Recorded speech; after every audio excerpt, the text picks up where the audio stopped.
কথা বলবো এবং তাদের সমস্ত ঘটনাগুলো আমরা শুনবো। যাই হোক, আমরা চলে যাচ্ছি আমাদের প্রথম অতিথির কাছে। আপনার নামটা একটু প্লিজ বলবেন এবং আপনি কোথা থেকে এসেছেন সেটা আমাদের একটু জানাবেন। Hello friends, I'm Munna from Motizil and I am a student. ওকে, আপনার ঘটনায় চলে যাই। ঘটনাটা যখন ঘটেছিল এটা 2010-এর ঘটনা। তখন আমি ক্লাস 10-এ পড়ি, দেন আমার টেস্ট এক্সাম চলতেছিল। সো টেস্ট এক্সাম চলাকালীন আমি খুব রাত পর্যন্ত পড়ালেখা করতাম। তখন 1:30 বাজে, তখন ঠিক 1:30 বাজে আমি তখন ঘুমাচ্ছিলাম। পড়া শেষ করে আমি জাস্ট ঘুমাতে যাব তখনই ঠিক কিছুক্ষণ 5 মিনিটের জন্য আমার ঘুমটা চোখটা লেগে আসে। আমি তার আগে বলে নিই যে আমার রুমটার বর্ণনাটা। আমি ফার্স্ট ফ্লোরে থাকি এবং আমার রুমের সামনে জাস্ট একটা জানলা আছে, আর জানলার সামনে লম্বা একটা করিডোর আছে যেখানে মানুষ হাঁটাহাঁটি করে। দেন ঘুমানোর একটা পর্যায়ে আমি হঠাৎ করে আমার ঘুমটা ভেঙে যায় এবং আমি আমার সরাসরি চোখটা আমার জানলার দিকে পড়ে যায়। জানলার দিকে পড়ার পরেই আমি দেখি একটা শ্যাডো, ব্ল্যাক শ্যাডো, মানুষের একটা শেপের শ্যাডো জাস্ট জানলার সামনে। এবং শ্যাডোটা ঠিক এইরকম ছিল যে আমার দিকে তাকিয়ে আছে। আমি ফিল করতে পারছিলাম যে শ্যাডোটা আমার দিকে তাকিয়ে আছে এবং আই এম টোটালি ফ্রিজ, ভয় পাচ্ছিলাম খুবই। দেন আমি কিছু বলতে পারছিলাম না। 15 সেকেন্ডের জন্য আমি চুপ হয়ে গেছিলাম। দেন আমি কিছু না বলতে পারি হঠাৎ করে চিৎকার করে যে আম্মুকে ডাকবো, তখন শ্যাডোটা জাস্ট আমার সামনে দিয়ে চলে গেল। চলে যাওয়ার এক পর্যায়ে জাস্ট আমি, যদি এরকম হতো যে শ্যাডোটা ওর পাশের ফ্ল্যাটের কেউ ছিল এখানে দাঁড়িয়ে ছিল, সে পাশের ফ্ল্যাটে চলে ঢুকে গেছে, তো দরজা খোলার একটা শব্দ পেতাম। অথবা যদি সে নিটে হেঁটে যেয়ে চলে যেত তাহলে আমরা তাও দরজা তার সেকেন্ডে খুলে আম্মু দেখছে যে কেউ অ্যাকচুয়ালি আছে কিনা ওই জায়গায়। কেউই ছিল না। ইভেন আম্মু পাশের ফ্ল্যাটে যা জিজ্ঞাসা করছে যে আপনারা কি ওখানে ছিলেন কিনা, বাট ওখানে টোটালি কেউই ছিল না। এবং আমি জাস্ট কিছুক্ষণের জন্যই খুবই ভয় পেয়েছিলাম। আর এইটুকুই ছিল। আচ্ছা, আপনি তার মানে ওই দিন আপনি প্রচন্ড ভয় পেয়েছিলেন এবং সেই ভয় পাওয়ার ঘটনাটা আপনি আমাদের সাথে শেয়ার করলেন। আচ্ছা, আমরা একটু এই মুহূর্তে সাকিব ভাই এবং জীবন ভাই এখানে আছেন, আমরা কথা বলবো তাদের সাথে। এবং আপনারা সবাই জানেন যে একটা ঘটনা ঘটতে যাচ্ছে এবং এই মানে ফার্স্ট টাইম এরকম একটা ঘটনা ঘটছে বাংলাদেশে। এবং ভূত এফএম এ যারা লিসনার রয়েছেন তাদের জন্য একটা বিরাট সুখবর এটা, কারণ এই ফার্স্ট টাইম আপনারা দেখতে পাচ্ছেন 5টা শর্ট ফিল্ম, যেটা অবশ্যই মানে একদমই মানে আপনাদের পছন্দ মাফিক, যারা ভূত এফএম পছন্দ করেন, যারা প্রচন্ড রকমের সাহসী সে সমস্ত আমাদের লিসেনাররা, এবং সে সমস্ত মানে শুধুমাত্র লিসেনাররা এখন শুধুমাত্র শুনবেন তাই না, দেখতেও পাবেন। তো আমরা একটু কথা বলি সাকিব ভাই এবং জীবন ভাইয়ের সাথে। সাকিব ভাই, কি অবস্থা? আপনার 26 তারিখে দেরি নাই? Hi everybody, hi Russell. Okay, কি কেমন লাগছে এখন? না, খুব টেনশন আছি। গুছানো, যেটা তুমি ভালো করে জানো, অডিও ভিজুয়ালের কাজ কখনো শেষ হয় না, সেটাই। till it goes on air. So right now আমি মানে এদিকে কোনোভাবে এরকম মানে ব্যাপার যে মিউজিকটা আপনিই করছেন বা সুমন? না, আমরা করছি না, বাট আমাদের খুব কাছের মানুষ একজন করছে, ফারহান, যে ক্রিপ্টি ফিটের গিটারিস্ট। আচ্ছা, তো he is doing the music. সে অন্যান্য কাজগুলো যেগুলো তুমি যেটা দেখেছো ডক্টর, ওটার মিউজিকও সে করেছে। একদম খুবই মানে ব্রিলিয়ান্ট কাজ। Farhan, the pressure is on. So কালকে in fact we are getting the entire music done. So 26th is looking like a good prospect. ইনশাআল্লাহ। আজকে যারা মানে নতুন জয়েন করেছেন, যারা জানেন না তাদেরকে একটু বলতেন আবার পুরো ব্যাপারটা। আচ্ছা, পুরো ব্যাপারটা হচ্ছে যে ভৌতিস টিমের সাথে পার্টনারশিপ করেছে একটা ব্র্যান্ডের নাম তো আমি বলতে পারি, তুমি নাম বলতে পারো।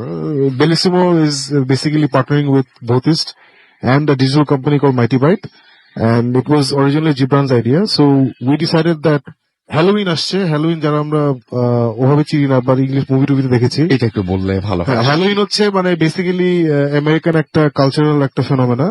ওরা 31 তারিখ, অক্টোবরের 31 তারিখকে ধরে নেয় যে ওই দিন সব ওদের সবাই বরাত না, মানে ওরা মনে করে যে ওই দিন খুব ভূত প্রেতাত্মা যারা আছে সবাই ঘুরে বেড়ায়। সো ওদের দেশে যেটা করে, ওই 31 তারিখে বাচ্চারা ভূত প্রেত সেজে পাড়ায় পাড়ায় বের হয় বিভিন্ন বাসায় গিয়ে ডক করে, এবং ওই বাসার লোকজন ওই ভূত ছেড়ে থাকে এবং ওরা বাচ্চাদেরকে চকলেট দেয়। আচ্ছা, আমরা একটা জিনিস শেয়ার করেছিলাম আমাদের পেজে এবং অনেকে অনেক ধরনের কথা বলেছেন, এটা নিয়ে সাকিব ভাই বললে আরো বেশি ভালো হবে। সেটা হচ্ছে যে অনেকেই বলছেন যে প্রিপারেশন কিভাবে নিব, একটা তো মুভি দেখার প্রিপারেশন, যেমন কস্টিউম থাকে, অনেকে মানে এইটা যদি একটু বলতেন সবাইকে ছোট্ট করে। না, preparation basically we would recommend যে কয়েকজন ভালো ফ্রেন্ড বা ক্লোজ আত্মীয় স্বজন বা ক্লোজ কাজিন নিয়ে sit down, have some ice cream, Bellissimo ice cream, have a few snacks, and turn off the lights. একদম turn off the lights, watch it. It's a very short film, so buffer problem হবে না ইউটিউবে বা ফেসবুকে। আমাদের highest length হচ্ছে বোধহয় 9 minute না 10 মিনিট। না হাইয়েস্ট হচ্ছে না ভর্তি শ্রদ্ধা নিয়ে, ভর্তি শুদ্ধ দিয়ে বেশি। হ্যাঁ ওটাই। সো আর মানে এমনিতে যদি শুরু করে মানে কবে থেকে শুরু করবে, কোন টাইম থেকে শুরু করবে এবং মানে একদম যখন রিলিজ করবে আমি প্রথমে একটা জিনিস ক্লিয়ার করে দিই, this is not the Bhootist series যেটা আমরা 4 বছর আগে থেকে সবাইকে প্রমিস করে আসছি এবং বিচ্যুতি হচ্ছি। এটা ওই সিরিজটা না, Definitely. ওইটার কাজ এখনো 10% বাকি। আমি বারবার বলি প্রোগ্রামে আসলে যে সুমন ভাই গত 4 বছর ধরে উনার 5 বার ক্যান্সার হয়েছে। সো ক্যান্সার হলে আসলে লং ড্রন আউট এই কোনো শুটিং বা এগুলো করা যায় না, মানে বিভিন্ন স্ট্রাগল করতে হয়। সো এই স্ট্রাগল করার জন্য উনার আসলে এই ভৌতিস্টের যে আমাদের 10% কাজ বাকি ওটা এখনো শেষ হয়নি। বাট হোপফুলি উনার এখন he is cancer free right now. So উনি এই ঠিক হলে will finish Bhootist and hopefully next year মধ্যে ওই সিরিজটা আসবে। Right. কিন্তু এইটা হচ্ছে যে অনেক ভৌতিস ইনভেস্টিগেশন আছে যেখানে আমরা অনেক গল্প শুনে, আমরা প্রত্যেকবার একটা গল্প শুনে একটা জায়গায় যাই, গিয়ে ওখানে ইনভেস্টিগেট করি। তো অনেকবার হয়েছে যে আমরা গল্প শুনে গিয়েছি, গিয়ে ওখানে তেমন কিছু হয়নি, বাট গল্পগুলো খুব ইন্টারেস্টিং ছিল। সো ওরকম গল্পগুলো আমরা বসেছিলাম স্ক্রিপ্ট রাইটারের সাথে। সো ওরা বেসড অন দোজ ইনভেস্টিগেশনস 5টা শর্ট হরর ফিল্ম লেখা হয়েছে। এই হরর ফিল্ম গুলা 26 তারিখ রাত 12টা থেকে, এটা আমরা ইংরেজি মিনিংটা ভুলে যাই, বাংলায় যেটাকে বলে রাত 12টা। সো 26 তারিখ মানে রবিবার রাত 12টা, ওই দিন থেকে শুরু হবে। Furti Facebook page, right. এলিসিমো ফেসবুক পেজ এবং অবভিয়াসলি ফুর্তির একটা ইউটিউব চ্যানেল আছে, ওই ইউটিউব চ্যানেলও থাকবে, সরাসরি দেখতে সরাসরি দেখতে পাবো। সব জায়গা থেকে আমরা এটা দেখতে পারবো। যেটা বললাম 5 মিনিট ম্যাক্সিমাম 6-7 মিনিটের একটা শর্ট হরর ফিল্ম, প্রত্যেকটাতে একটা ইন্ট্রোডাকশন থাকবে, ইন্ট্রোডাকশন বাই সুমন ভাই, আমি Jibran. And this is basically not the Bhotis project, but a Bhotis project. Right. And we thought that বাংলাদেশে আসলে হরর ফিল্ম নিয়ে তেমন কাজ হয় না। আমি রিসেন্টলি একটা ছেলে আমাকে ট্যাগ করেছিল ফেসবুকে, বেশ ইন্টারেস্টিং একটা শর্ট হরর ফিল্ম বানিয়েছে। সো খুব বেশি একটা হয় না। So we thought that this would be perfect time হ্যালোউইনের সাথে যদি আমরা ট্যাগ করে জিনিসটা করি, রেডি ফুর্তি ভূতে ফিল্মের সাথে ট্যাগ করে করি। সো এটাই বেসিক কথাইনি। এবং এটা শুরু হচ্ছে, আপনি যেটা বলছিলেন যে আমাদের এই কালচারটাও আসলে ওয়েস্ট থেকে এসেছে, এবং আমরা কোনো সময় এটা ইয়ে করি না, কিন্তু আমরা কোনো সময় বলি না কিছু, আমাদের লিসনারদের সাথে মানে ডিরেক্টলি কথা বলা হয় না। কিন্তু অদ্ভুত ব্যাপার যে ভূত এফএমে এমন কিছু জায়গা থেকে ইমেল আসে, যেমন আপনি শুনলে অবাক হতে হয় জিনিসটা, যে মালদ্বীপ থেকে মালদ্বীপ থেকে মানে, তো বিভিন্ন জায়গায় যারা বাঙালিরা আছেন তারা কিন্তু আবার যারা বিশেষ করে আমেরিকায় রয়েছেন, ইউরোপের বিভিন্ন জায়গায় আছেন, তারা হয়তো এই সময় হ্যালোউইনটা মানে এবার তারা পাবেন, এবং তাদেরকে একদম সরাসরি যদি কিছু বলতেন, তারা অনেকেই শুনছেন এখন ফুর্তি অ্যাপের মাধ্যমে, আমি জানি। না আমি তো বলবো অবশ্যই যে হ্যালোউইন, হ্যাঁ বল। মালয়েশিয়া থেকে, মানে মালদ্বীপ থেকে। মালদ্বীপ, Do you know how to speak Maldivian? বলা কষ্ট। বাঙালি হবে না, যারা আমেরিকা থাকে, যারা ইংল্যান্ড থাকে, যাদের লাইফে যারা বিদেশে থেকে থেকে হ্যালোউইন বাংলা মজা কিন্তু এবার হ্যালোউইনে দে ক্যান গেট দ্য বিদেশি ফ্রেন্ডস, যদি ওরা বাংলা বুঝবে না, বাট এটলিস্ট ওরা ওদেরকে বলতে পারবে যে দেখ বেটা আমাদের দেশেও হ্যালোউইন হচ্ছে। So it's something that we learning. আর I think anything that is interesting বা anything that is nice should cross boundaries. একদম। এখন ইজ এ গ্লোবাল কালচার, কোনো কালচারই ভুলে যাওয়া উচিত না, বাট তার মানে এই না যে নতুন কোনো কালচার আমরা অ্যাডাপ্ট করতে পারবো না, কারণ culture is always it's flexible. Right. কোনো কিছুই যদি ডিসেন্ট একটা কোনো প্র্যাকটিস যদি ইনাফ মানুষ অ্যাডপ্ট করে, ওটি কালচার হয়ে যায়। সো যে জিনিসটা হয়তো 20 বছর আগে কালচার ছিল না, এটা এখন কালচার হয়ে গেছে। মানে কথার কথা, স্কুলের বাচ্চারা এখন মোবাইল ফোন নিয়ে স্কুলে যায়। আমরা যখন ইউনিভার্সিটিতে পড়তাম এটা কল্পনাই করা যেত না, এর আগে তো মোবাইল ফোন ছিলই না। So that's become a cultural ফিনোমেনন। Mobile phone is now everybody is here, whatever. So hopefully Halloween will be something big, and hopefully this is the way to start it off. হ্যাঁ, এবং এটা সত্যি কথা বলতে যে মানে প্রথম কথা হচ্ছে যে আমাদের দেশে শুরু করলেন আপনারা, এবং আমরা ইনভলভড এখানে, এটাই সবচেয়ে বেশি অরিজিনাল কি তুমি যাচ্ছ? এটা সবচেয়ে বেশি ভালো লাগে। না absolutely, I remember August 13th হয়েছিল না আমাদের ফার্স্ট এপিসোড, 2000 কবে? 2010 August 13th। In fact it was Friday the 13th. Right. So Friday the 13th এবার ফ্রাইডে এবং 13 তারিখ হলে কিন্তু একটা ঘটনা ঘটে। সেটাই ঝামেলা হয়। সেদিনই ছিল ভূত এফএম এর first episode with Russell and Bhootist. So it's amazing that 4 বছর হয়ে গেছে, এখন আবার Bhoot FM, Russell and Bhootist is creating history in Bangladesh. In fact এখনো মানে এই সপ্তাহেও সুমন ভাই আসার কথা ছিল, মাঝখানে কথা হয়েছে, আজকে হয়তো আসেননি, কিন্তু ওই মানে লিফট যদি রাতে না থাকে তাহলে নামতে পারবেন না। সেটাই ওঠানামাটা অনেক কষ্ট হয়ে যায়। এবং আমরা মানে আমি আশা করছি খুব দ্রুত উনি সুস্থ হয়ে উঠবেন, তাহলে আপনাদেরও অনেক কাজ বাকি আছে এখনো পরে। হ্যাঁ।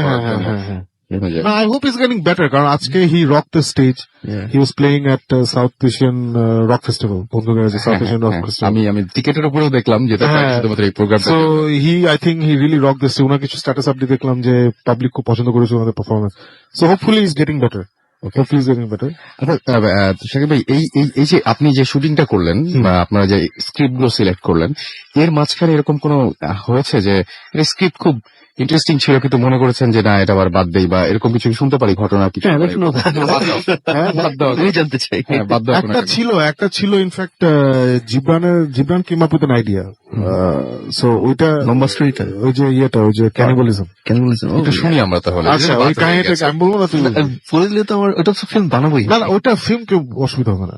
ওটা না আমরা বলি আমরা যে অরিজিনাল স্টোরিটা শুনছি হ্যাঁ, এটা শুনে আমরা যেখানে গেছিলাম স্টোরিটা হচ্ছে there's this ওল্ড হাউস। এখন ওইখানে ওইটা বেশ একটা মানে কি বলবো মানে আগে ওইটা খুব নিরিবিলি একটা জায়গা ছিল। এখন যেটা হয়েছে যে হাইওয়ে ওখানে পাশ দিয়ে নতুন রাস্তা হয়েছে, এখন ওখানে বেশ গাড়ি টাড়ি যায়। বাট কাহিনীটা যে সময়কার তখন ওখানে গাড়ি টাড়ি যেত না। আচ্ছা, ওখানে যেটা হচ্ছে it used to be restaurant. Okay, it used to be restaurant. এটা ইনফ্যাক্ট জিবরানের থ্রু দিয়েই আমরা যে কাহিনীটা জিবরানকে বলা হয়েছিল, it used to be restaurant. এবং ওখানে কোন রেস্টুরেন্ট বিজনেস সফল হয় না। অনেকবার ওখানে রেস্টুরেন্ট ব্যবসা বসছে। ইনফ্যাক্ট জিবরানের কাছে যে স্টোরিটা বলছিল, ওরা ওখানে লাস্ট অ্যাটেম্প নিয়েছিল রেস্টুরেন্টের।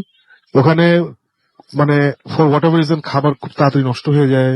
আচ্ছা, খাবার শর্ট পড়ে, লোকজন ফর হোয়াট এভার রিজন আসে না, মানে কোন রিজন দেখানে এসব না হওয়ার। সো রাতের বেলা যেটা হয় যে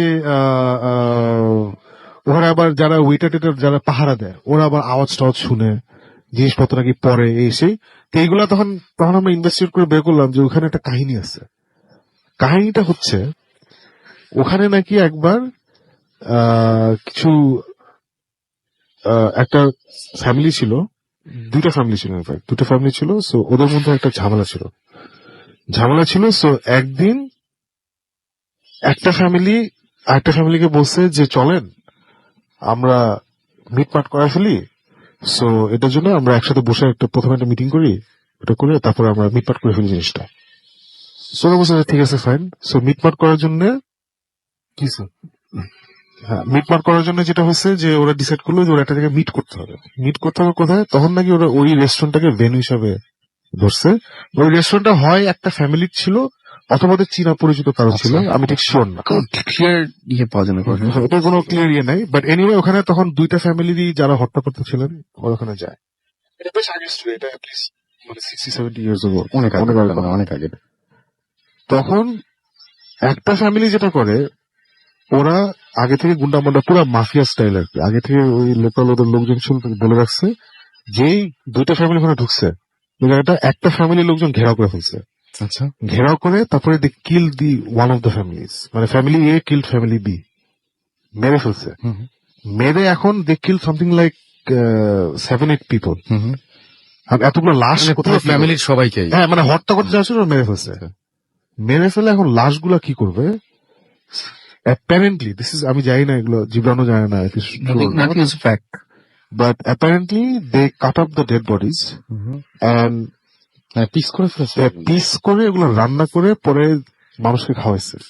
ও তো কেন মানে এক্স্যাক্টলি। এই স্টোরি শুনে আমরা খুব ইন্টারেস্টেড হয়েছিলাম যাইতে। তো এই মানে জঘন্য একটা কাহিনী আর কি, যে অ্যাপারেন্টলি ওই ফ্যামিলিকে মেরে তারপরে ডেড বডি কেমনি ইয়ে করবে, কারণ ওরা ঘটেছে এই দেশেই। হ্যাঁ এই দেশে। এবং মানে ওদের প্ল্যান ছিল যে ওই ফ্যামিলির যারা বাসায় টাসায় ছিল ওরা তো মানে পাওয়ারফুল মেম্বার গুলো তো সব ওদের কাছে চলে আসছে। বাংলাদেশে ওদেরকে কি বলবে না ওরা তো বের হয়ে গেছে, আমরা তো জানি না কোথায়। মিনওয়াইল ডেড বডি ডিপোজিট কিভাবে ইয়ে করবে, ওরা কেটে ওটা দিয়ে রান্না করে apparently over the next 2-3 days normal মানুষকে ওরা এটা বাড়ছে খাওয়াইছে। মাই god.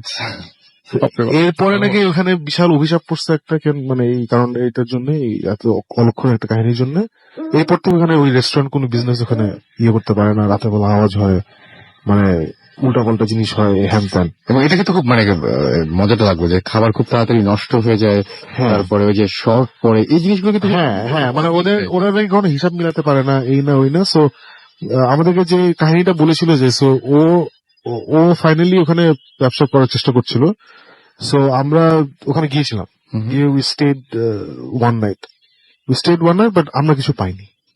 So it's one of those failed investigations. কিন্তু কাহিনীটা এত ইন্টারেস্টিং, সো খুবই ইন্টারেস্টিং। মানে উই থট দ্যাট এই কাহিনী নিয়ে আমরা একটা নাটক বানাবো। বাট মেইন টুইস্ট হচ্ছে ওটা মানে মানুষকে দিয়ে ইয়েস, যে how do you dispose of dead bodies, you feed it to. Trace করতে আমি হবে। কিন্তু এরকম হরর মুভি দেখছি। আচ্ছা, So, এখন আমি জানি না এটা কি বানায় বলছে আমাদেরকে, আমি জানি না, আই ডোন্ট নো এগুলো। ওটাই তো, that's just- আর যে আমাদেরকে কাহিনীটা বলছে উনি হচ্ছেন মানে একদম ইজ এ বয়স্ক মানুষ, মানে বয়স্ক মানে কি, মানে ইজ 45-50, সো ওরকম বয়স। এন্ড উনি থাকে ঢাকার বাইরে, অনেক বাইরে, মানে নর্থের দিকে আর কি, ওইদিকে থাকে। সো উনি হরর মুভি দেখার মতো, মানে কিছু মানুষ আছে না, মানে তুমি দেখেই বুঝতে উনি জীবন হরর মুভি দেখেন হ্যাঁ নাই। স্বাভাবিক। এটা মানে এমনি তো রেয়ার জিনিস। হ্যাঁ, মানে রাস্তাটা রিক্সাওয়ালা এসে যদি এখন এরকম একটা কাহিনী বলে, রিক্সাওয়ালা তো নিশ্চয়ই হরর মুভি দেখে নাই হলিউডের। সো উনি ওরকম আর কি, মানে খুবই সাধারণ একজন মানুষ। উনি এই কাহিনীটা ওদেরকে বলছে যে এইরকম একটা কাহিনী শুনছি, এই রেস্টুরেন্টে ছিল, আমি যাই না, আপনারা এসে একটু দেখেন। সো আমরা গেছিলাম, গিয়ে ওখানে ছিলাম এক রাত, আমরা কিছু পাইনি, we didn't gate anything. So এই জন্য এটা নিয়ে কখনো কিছু বলি নাই, but we thought the story is very interesting. হ্যাঁ, এবং So, এটাকে ভেবেছিলাম একটা নাটক বানাবো, বাট এটা আনফর্চুনেটলি মানে ওই লোকেশন যাওয়া আসা এগুলো বাজেট কুলায় নেই। But এটাকে আমি আমি আমি আমি এখন সেটা নেই। আমি একটা story এখন- বানাই ফেলা, হ্যাঁ। ওটা বলবো না কারণ গিভিং ওয়ে মাই আমি হচ্ছে কেন জিজ্ঞেস করলাম, মানে এই স্টোরিটা শোনার পরে অ্যাটলিস্ট মানুষজন ধারণা করতে পারবে যে স্টোরিগুলো আসছে সেগুলো কিরকম হবে। মানে হ্যাঁ মানে নো ক্যানিবল। মানে না, কিন্তু বাট এতদিন পরে যেহেতু মানে এরকম একটা জিনিস আসছে এবং প্রথমবারের মতো আমার মনে হয় মানে স্টোরি করে না রাসেল, তুমি দেখবা তো কালকেই, infact কালকে না পরশুদিন থেকে মানে ভেরি সিম্পল, খুব সিম্পল। লাস্টে একটা থাপ্পড় থাকবে, বুঝছো, এন্ডিংটা একটা চট। আমি তো শুটিং এর ছবিগুলো দেখেছি, তো মানে ইট ডাজন্ট গিভ কালকে থেকে কি আপনি আসলে মানে আপনার পেজে আরো কিছু মানে ছবিগুলো আমার মনে হয় শেয়ার করা উচিত, মানুষজন দেখতে থাকুক এই জিনিস রিলিজ করা যায়। আর আমার মনে হয় যে আরেকটা জিনিস সেটা হচ্ছে যে যখন সিনেমাগুলো চলবে সেই সিনেমার পরে কি এরকম কোনো সুযোগ থাকবে কিনা যে ওই শুটিং এর কিছু ছবি টবি বা এরকম কিছু দেখা। ওইভাবে ছবি নেওয়া হয়নি মনে হয়, আমরা না, মানে 4 দিনে 5টা শুট করেছি। আমি অনেস্টলি স্পিকিং লাস্ট ডেতে আমার একটা ব্রেক ছিল যেখানে আমি শাকের পাশে এসে বসছি, আমি আমার ভেন্যুর ছবি নিছি, দ্যাটস অ্যাবাউট ইট। আর টাইম পাই না আসলে, মানে ছবিগুলো- যা ছবি আছে হচ্ছে আমার ক্যামেরাম্যানকে রেফারেন্স দেখানোর জন্য, এই ধরো আচ্ছা এই ফ্রেমটা ধরো। সো ওইটা ছাড়া আর কিছু নেই। সো ওখানেও কিছু বলতে পারবো না আমি। So, but না দিলে একটু ভালো লাগবে যে ইউল অ্যাকচুয়ালি হ্যাভ ফান ওয়াচিং হ্যাঁ, সেটাই। আমরা একটা ছোট্ট বিরতিতে যাব, তার আগে বলি যে আমরা এই যে একটু আগে বলছিলাম যে আউটডোরে যাব আমরা, এবং সেই আউটডোর থেকে আবার একটা লাইভ করার ইচ্ছা আছে, এবং এই আউটডোর থেকে লাইভ করব যা আমি বললাম যে কক্সবাজারের যারা আছেন তাদের কাছ থেকে আমি স্টোরি চেলাম। সেই সাথে আমি বলছি যে যারা আপনারা বন্ধু গ্যারেজের যারা আছেন তারা এই ট্যুরে যদি আপনারা জয়েন করতে চান তাহলে সাইন আপ করুন এবং আপনি চলে যান www.bondhugarage.club, এবং আমি স্পেলিংটা বলছি www.bondhu তারপরে একই সাথে GARAGE.CLUB, এই বন্ধু ক্লাব, এখানে আপনি সাইন আপ করে ফেলুন, এবং মানে বন্ধু গ্যারাজ .club এখানে আপনার চলে যেতে হবে এবং সেখানে সাইন আপ করে ফেলতে হবে এই গ্রুপে। এবং আশা করছি যে আপনাদের মধ্যে থেকে অনেকেই সিলেক্টেড হবেন এবং অনেকে আমাদের সাথে যেতে পারবেন, সেটা আশা রাখছি। যাই হোক, আমাদের কাছে বেশ কিছু SMS রয়েছে, অনেকে SMS করছেন আমাদেরকে, দেখতে পাচ্ছি মিরপুর থেকে লিখেছেন একজন, নামটা লিখেননি আমাদেরকে, এছাড়াও দেখতে পাচ্ছি রাব্বি লিখেছেন নারায়ণগঞ্জ থেকে, এবং আজকে সত্যি ভয় করছে। যে ঘটনা বললেন সেই ঘটনাটা ভয় তো বটেই, কিন্তু ঘটনাটা খুবই আজব, মানে এরকম ধরনের ঘটনা পাওয়া যায় না আসলে। পাপড়ি ভূতের গলি থেকে লিখেছেন যে আজকে তার বার্থডে, জন্মদিনের অনেক অনেক শুভেচ্ছা, হ্যাপি বার্থডে। এবং তিনি বলছেন যে আমি ব্ল্যাক ম্যাজিকের মধ্যে পড়ে গেছি, আমার জন্য শুধু দোয়া করবেন সবাই। ওকে, আমরা দেখতে পাচ্ছি সাগর SMS করেছেন আমাদেরকে, এছাড়াও মহাইমিন আমাদের SMS করেছেন নড়াইল থেকে। সাকিব ভাই, জিবরান ভাই কেমন আছেন জানতে চেয়েছেন। খুবই খারাপ। ভালো আছে মাশাআল্লাহ। এবং বলছেন যে কালকে ম্যাথ এক্সাম, তারপরে শুনছেন। ও সাবাস। It will help you with your math. এবং ম্যাথের পরে আপনার মানে কি বলবো যে ঠান্ডা করার জন্য, মগজটা ঠান্ডা করার জন্য আসছে কিছু মানে একদম মানে ঠান্ডা স্রোত বয়ে যাবে আপনার শরীরে, এরকম কিছু মুভিজ যেটা পর 5টা, ওরে বাবা, ডাবল ডোজ শুনেছি, কিন্তু এটা একদম মানে নো লেটার পরপর 5টা, মানে ব্যাপারটা খুব আমার কাছে 5টা ওরকম ভাবে মনে হলো কি আমি একটা লোগো চিন্তা করলে আগে পেন্টাগ্রামটা আঁকতাম। পেন্টাগ্রাম দিয়ে আমরা একটা পোস্টার বানাইছিলাম, ক্লায়েন্ট বলছে যে না এটা বেশি হয়ে যাচ্ছে। Actually, the history behind pentagram is a symbol of actually good earth. ও আচ্ছা, এটা কিন্তু খ্রিস্টানরা এসে Don't take all the fun away, Jibran. It's evil, let's stick to it. হ্যাঁ সেটাই, মানে Why? It's misconception. হ্যাঁ ঠিক আছে, it's fine. আমরা একটা ছোট্ট বিরতি নিয়ে আসি এবং বিরতির পরে আমরা ফেসবুকে আপনারা যারা কানেক্টেড আছে আমাদের সাথে, সেই সাথে যারা SMS করছেন তাদের সব SMS গুলো ইনশাল্লাহ একটা একটা করে পড়বো এবং আরো কথা হবে জীবন ভাই এবং শাকিব ভাইয়ের সাথে। একটা ছোট্ট বিরতির পরে আবার ফিরছি। স্টে টিউনড টু রেডিও ফুর্তি এন্ড ডোন্ট স্টপ দ্য ফুর্তি। Root FM. The night comes alive with Ramin.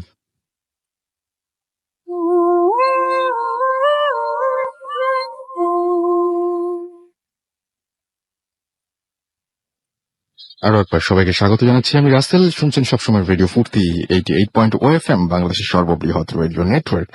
আর চলছে ভূত FM। আপনারা সবাই জানেন ভূত FM এখন অন্যরকম ওই গ্রামীণ ফোন, এবং আমরা আবার একটা প্ল্যান করছি যে লাইভ করব কোনো জায়গা থেকে, এবং সেইখানে আপনারা যারা মানে লোকাল যারা রয়েছেন তারাই বেশি সুযোগ পাবেন সেখানে এসে ঘটনা বলার। এবং সেজন্য বলছি কক্সবাজারে যারা রয়েছেন, তারা যারা কক্সবাজার থেকে এই মুহূর্তে শুনছেন, এবং যারা দেশের বাইরেও কক্সবাজারে যারা রয়েছেন দেশের বাইরে, তারা ঘটনা পাঠান আমার কাছে এবং সরাসরি তারা পার্টিসিপেট করতে পারবেন ভূত এফএম এ। সেই সুযোগ আছে। আর কাদের সুযোগ রয়েছে? তাদের সুযোগ রয়েছে যারা বন্ধু গ্যারাজে রয়েছেন, এবং এই ট্যুরে যদি আপনি জয়েন করতে চান তাহলে সাইন আপ করুন at www.bondhugarage.club এবং আপনি মেম্বার হয়ে যান এই অসাম একটা শো, এবং চলে যেতে পারেন আমাদের সাথে সরাসরি কক্সবাজার, এবং সেখান থেকে আপনার জীবনে ঘটে যাওয়া আপনার জানা শেয়ার ঘটনাগুলো পাঠিয়ে দিতে পারেন। আচ্ছা, ইফতি লিখেছেন ভাইয়া আমি এখন আবারও মাইক অন করতে হবে, কারণ সাকিব ভাই এবং জীবন ভাইকে জিজ্ঞেস করছেন যে ভাইয়া মুভিগুলো কি ডাউনলোড করা যাবে? এই হ্যাঁ, যাবতীয় ওই যে রিপিং সফটওয়্যার আছে না, ওই পাইরেটেড ফায়ারফক্স থেকে I am sure you can download it. আচ্ছা, it's free on the net, so এটা দিয়ে তুমি ডিম ভেজে খাও, চা বানাও, ডাউনলোড করো, যা খুশি করো। ওকে, মানে কোনো সমস্যা নেই। আচ্ছা, পুরো ব্যাড জোক। আমি পরশুদিন gym নামালাম। I mean the movie on my internet. আচ্ছা, In the movie. আপনি দেখে খুব ফেলেছেন? বাজে joke। অনেক বাজে, I know. But কিছু করার নাই, but I have to say this. বাচ্চারা কিনে দিবে, হ্যাঁ, এটা বাজে joke। অনেক লিখেছেন হাজারিবাগ থেকে যে সাকিব ভাই স্টোরিটা অনেক প্রশংসা করেছেন, এবং আমরা দেখতে পাচ্ছি যে আরো অনেকেই আমাদের এখন SMS করছেন। আমাদেরকে SMS করেছেন মামুন মহাখালী থেকে, এবং তিনি বলছেন যে তিনি অনেক ভয় পাচ্ছেন, সেটা বুঝতে পারছি। বাবু আমাদের ফার্স্ট টাইম ভূত এফএম লাইভ শুনছেন তিনি, এবং ফুর্তি অ্যাপের মাধ্যমে সেটা, এবং তিনি এই অ্যাপটা অনেক পছন্দ করছেন, সেটা জানিয়েছেন কুষ্টিয়া থেকে। রিদওয়ান আমাদের সাথে রয়েছেন, গোলাম রাব্বি আমাদের সাথে রয়েছেন মিডফোর্ড হসপিটাল থেকে, ঢাকা থেকে, মিডফোর্ড থেকে তিনি আমাদের সাথে আছেন, এবং চয়ন আমাদের বাড়িধারা থেকে SMS করেছেন, এবং তিনি বলছেন যে দোয়া করবেন যেন মেডিকেল কলেজে MBBS এর চান্স পাই। আমাদের সব অনেক অনেক দোয়া করি। আমাদের সব অনেক দোয়া থাকলো, আর হসপিটালে ঘটনা থাকবে, সেই ঘটনা আমরা সব জানতে পারবো। ওই জন্য ওখানে ঢুকে তারপরে আমাদের একটু ঘটনা বলতে হবে। হ্যাঁ, একদম একদম, কি হয় না হয়। আমাদেরকে এছাড়া দেখতে পাচ্ছি শর্মি লিখেছেন গ্রিন রোড থেকে, এবং তিনি ভৌতিককে শুভেচ্ছা জানিয়েছেন। আমাদেরকে মিম এবং মেহেদি লিখেছেন যে আপনারা শুনছেন আমাদের সাথে। সিদ্দিক খান জুরাইন থেকে লিখেছেন নাইস। আমাদেরকে আলিফ ঢাকা থেকে লিখেছেন ভালো লাগছে। এছাড়াও আমাদের দেখতে পাচ্ছি প্রীতি রাজশাহী থেকে SMS করেছেন। অনেকে শুধুমাত্র নাম এবং জায়গার নাম লিখে শেষ করে দিয়েছেন, সুতরাং বলতে পারছি না সবকিছু। চিটাগং থেকে নওশাদ লিখেছেন ভাইয়া আজকে ভূত ফিল্মটা অসম। হ্যাঁ, আরো বেশি মানে অসম তো অবশ্যই, এবং সেই সাথে স্পেশাল জীবন ভাই এবং শাকিব ভাইয়ের কারণে আমরা আরো কিছু ঘটনা ইনশাল্লাহ, মানে ধীরে ধীরে ধীরে ধীরে আপনারা যদি এরকম চাপ দিতে থাকেন, আমরাও যদি একটু ধীরে ধীরে চাপ থাকি, আরো কিছু এরকম বেরিয়ে পড়তে পারে। সো আমরা সেগুলো শুনবো। এবং আচ্ছা সাকিব ভাই, জীবন ভাইয়ের কাছে শুনি, হঠাৎ করেই কি এটা আপনার মাথায় আসছিল এরকম একটা প্ল্যান যে এরকম মুভি তৈরি করবেন? আমার মানে I want to make some short films. এখানে বেসিক্যালি কয়েকটা আইডিয়া ছিল আমার মাথার মধ্যে। সো মেইন প্রবলেম ছিল যে এগুলো করতে একটু মানে বেশ ভালো অ্যামাউন্ট অফ টাকা লাগে। সো এই আইডিয়াগুলো আমার মাথার মধ্যে হচ্ছিল এই শেয়ার উইথ সাকিব অনেক আগে। বাট এখানে এখানে একটু আধ্যাত্মিক একটু কথা বলি। Everything is a leap of faith. হ্যাঁ, জিন দেখি বিশ্বাস করি না বিশ্বাস করি, it's a leap of faith that if you want to believe it or not. অনেকে বলে আমি দেখেছি কিন্তু বিশ্বাস করি, মানে বিশ্বাসই করে না something exists. So even ideas যদি বলি, it's a leap of faith. If you have an idea and you tell to someone, ও যদি এটার মধ্যে কাজ করতে যায় or wants to be part of it, it's a leap of faith that yes, this is a good idea to work with. And this was it for me. I have amazing friends, Shakib, I have Farouk, I have Casey. These are amazing friends to me, and Sarah, who actually believed in me. They had a leap of faith and believed in this idea enough to invest in it. So I really want to thank them এখানে. খুব সুন্দর পান দিলে, thank you. না, কিন্তু আমি এটা বলবো যে আসলে মানে উনি একদম মন থেকে কথাগুলো বলছেন, বাড়িয়ে বলছেন না সাকিব ভাই, সিরিয়াসলি। আচ্ছা, আপনি আপনার এর মধ্যে কি আপনার কোনো ঘটনা আছে এর মধ্যে যে আপনি মানে আমার একটু মনে করতে, আমি যখন আসি না এগুলো সব পিছিয়ে ফেলে আসি, আমি আসছি যে ফিল্মগুলো নিয়ে এত ব্যস্ত যে আমি কিচ্ছু চিন্তা করি না এক্সেপ্ট ফর যদি কিছু হয় এরকম ভাবে কিছু এই মুহূর্তে কিছু আসছে না মাথার মধ্যে। বাট আমার বাসার গল্প বলতে পারি, আগের বাসায় যেখানে সুমন ভাই একবার গিয়েছিল। আমি ঠিক সুমন ভাই এটা বলেছে, এটা অ্যাকচুয়ালি সাকিব ভালো বলতে পারবে। একবার আমাদের একটা ইনভেস্টিগেশন যাওয়ার কথা, সো হঠাৎ করে আমার মা ফোন করে আমাকে যে এক্ষুনি বাসায় আসো। এখন আমরা পুরো প্যাক ট্যাক রেডি হয়, তুমি কোথাও টাউনের বাইরে যাওয়ার কথা প্ল্যান করছো? আমি বলছি, আমি বলি না ওদেরকে আমি কোথায় যাই আর কোথায় আসি। বলছি হ্যাঁ যাচ্ছি, আমি কোথায় একটা কাজে যাচ্ছি আমি, সাকিব সুমন ভাই। তখন ভৌতিস টতিস আমি বলতামই না বাসার মধ্যে এগুলা। সো বলে এখনই বাসায় আসো, কারণ I need to talk to you, and সবাইকে নিয়ে আসো। তাহলে কেন হঠাৎ, মানে আমি তো চেতে গেছি, হোয়াট, হাউ ডে ইউ আমার ফ্রেন্ডদেরকে বাসায় নিয়ে আসতে বলো।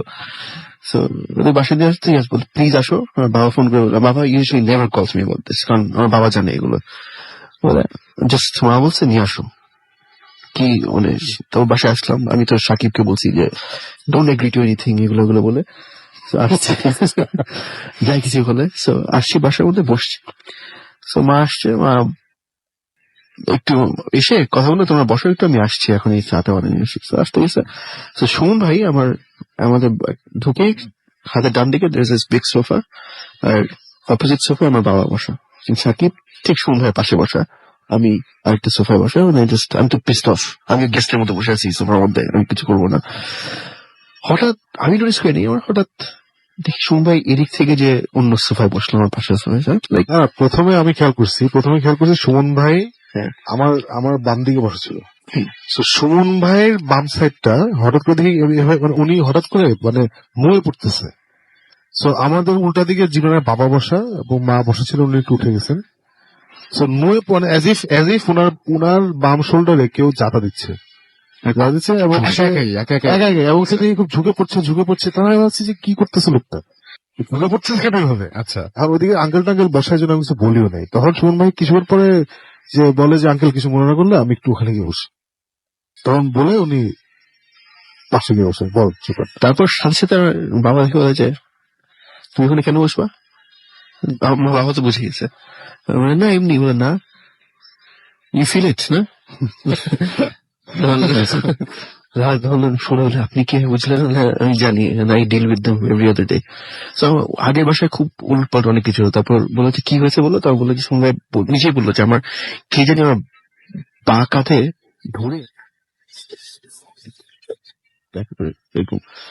প্রেশারটা ফিল করতে পারছি। আর আমার এই বাসায় মানে আমার অনেকগুলো ফ্রেন্ড অনেক এসছে, they said a lot of things, যেটা আপনি কখনো এটা সাথে আমি অলওয়েজ ফেল্ট ইট। আমি সবসময় ফিল করতে মানে দের সামথিং। ধরো সব লাইট অফ করা, আমি যদি একটা অন্য একটা রুমের দরজা খোলা থাকে আর যদি একটা বিম অফ লাইট থাকে, you just see that beam of light. আর ওখানে যদি কেউ হাত দিয়ে দেয়, মানে ইট ব্লকস দ্য লাইট, ঠিক না, একটা পার্ট একদম। সো আমি হেঁটে আসছি, আমি যাচ্ছি এখানে, ধরো আমি এক রুম থেকে এক রুমে যাচ্ছি, স্ট্রেট কর্নার একদম ইয়েতে ডায়গোনাল, এখানে কোনো ইন্টারফারেন্স নাই। আমি দেখছি হঠাৎ করে একটা মিডারে একটা ব্লক। সো তখন আমি বললাম কি আজকাল চাচ্ছ, আই ডিডন্ট কেয়ার, বলছি সামনে থেকে সরো, আমি বলে চলে যাই, or I'll walk over you, এরকম করে চলে যেতাম। যেমন আমার ফ্রেন্ড একবার নেভিল এসছে আমার রুমে, আমরা হয়তো কি আমাদের কাজ শেষ করতাম চাকরি করে রাত 10টা 11টা 12টার সময় অফিস যেতাম, বাসায় আসতাম। সো নেভিল আমার ফ্রেন্ড আসতো ধরো 1টা 2টার দিকে এরকম। সো একবার 1টা 1টার দিকে আসছে, সো এসে আমার রুমে গিটার বাজাচ্ছে, আমি বলছি আমি let me go take a shower and come back. So আমার রুমে গেলাম, একটু পরে আসি, 15-20 মিনিট পরে আসলাম। সো কি হচ্ছে? সো মনে হচ্ছে তোমার একটা মহিলা আসছিল তোমার রুমে, দেখলো, তারপর নাই চলে গেল। আমি পাত্তা নেই।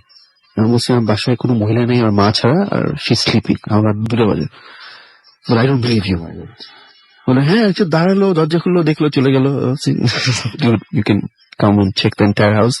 এটা কি এরকম হয় যে এক একজন এক এক রকম দেখে এরকম কিছু? আমি জানি না, আমার ধরো আমার এক্স পার্টনার কোম্পানি ছিল, ওর নাম ছিল রনি। সো ওকে রেখে আবার আমি এরকম কাজ করতে গেছি, ও আসছে, জুন ভাই আপনি দরজার বাইরে যে আমার এন্ট্রান্স ছিল, আমার রুমের এন্ট্রান্স ছিল অলসো মেইন এন্ট্রান্স একদিকে এক সাইডে। সো খুললেই আমার রুমে ঢোকা যায় অথবা অন্য দরজাতে মেইন হাউসে ঢোকা যায়। তো আপনি বাইরে যে আমাকে নক নক করে মানে ডাক দিয়ে চলে গেলেন কেন? আমি বলছি তো আমি এটা জীবনে করিনি, আমি তো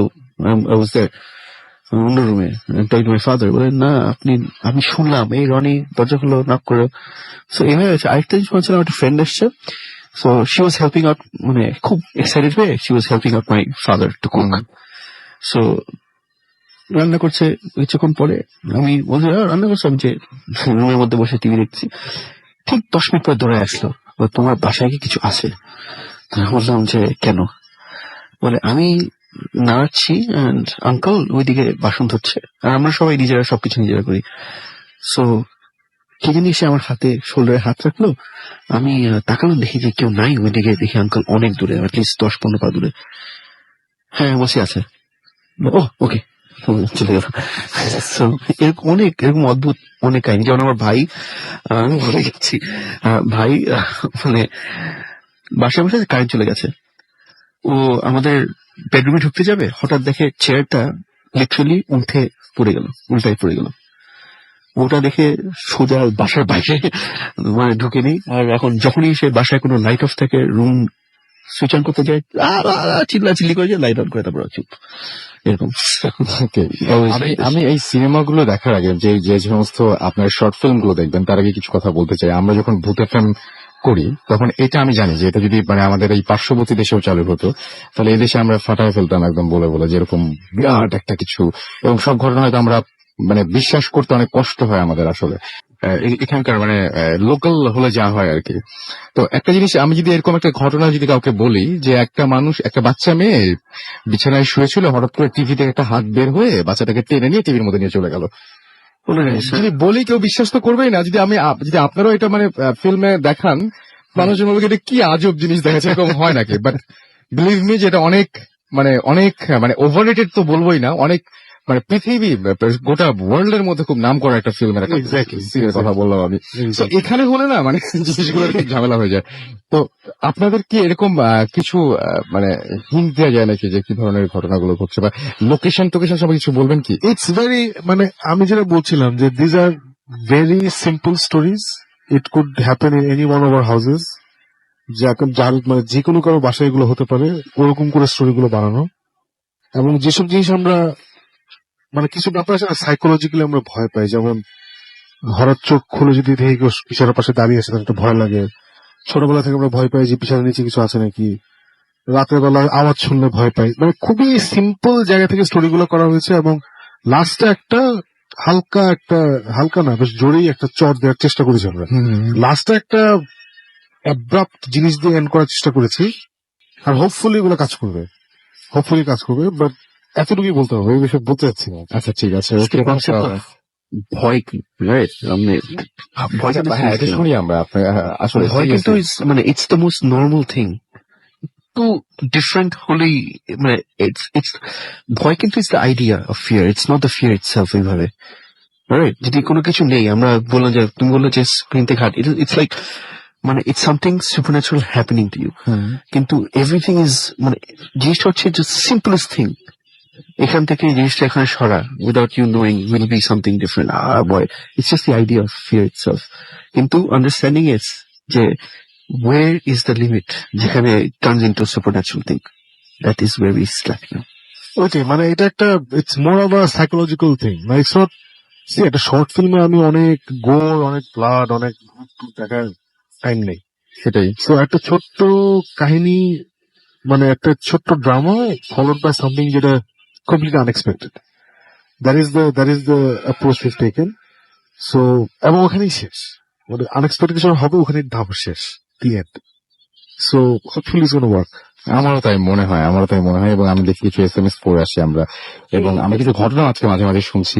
আমাদেরকে এমডি কাশেম নারায়ণগঞ্জ থেকে SMS করেছেন, এবং আমাদেরকে SMS করেছেন দেখতে পাচ্ছি আশরাফুল মুন্না ময়মনসিং থেকে, এবং ঘটনাগুলো খুব ভালো তাই লিখেছেন, তাদের আঞ্চলিক ভাষাতে তিনি লিখেছেন। কাবি উত্তরা থেকে SMS করেছেন, এবং আমাদেরকে দেখতে পাচ্ছি যে মিলিটারি ভূত জীবন ভাই আসলে এরকম নাম সবাই লিখতেছে। উইয়ার্ড নেম যে হবে তাকে প্রাইজ দেওয়া হবে। প্রাইজ দেওয়া হবে, যে মিলিটারি ভূত একদম মানে তার কাছে এই নামটা মানে জীবন ভাই যখনই মানে মোটামুটি হ্যালো বলার পর থেকে এরকম ধরনের শুরু হয়ে যায়। জিসান, অশ্রু, রিয়াজ এবং সাইদুল তারা মিরপুর 1 থেকে তারা লিখেছেন যে আপনারা সবাই ভূত FM শুনছেন। নুসরাত আমাদের SMS করেছেন এবং লিখেছেন প্লিজ প্রে ফর মি। আমাদেরকে লিখেছেন আবরার হাজারিবাগ থেকে, এবং আমাদেরকে এছাড়াও নাজ ধানমন্ডি 3 থেকে লিখেছেন, এবং তিনি বলছেন যে ধানমন্ডি থেকে লিখেছেন যে 3 বছরের মেয়েকে নিয়ে তিনি শুনছেন, শি লাভস ভূত FM। ওকে, আমাদেরকে এছাড়াও নিলয় SMS করেছেন, আরো অনেকে SMS করছেন।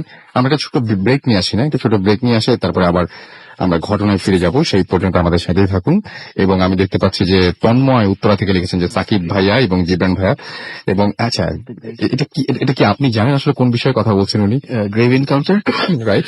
I think his talking about, উনি একটা গল্প রিমেম্বার করছেন যেটা আমরা অনেক আগে বলেছিলাম সুন্দর সাথে একটা ইনভেস্টিগেশন নিয়ে। আচ্ছা, সুমন ভাই একটা গ্রেভের মধ্যে শুয়েছিলেন এরকম কিছু একটা, right? Yes, I think that's the one he's talking about. ওইটা মনে হয় গ্রেভ এনকাউন্টার। আমার তাই মনে হচ্ছে যে এটাও মনে হয় ওই যে ঢাকার বাইরে কোথাও।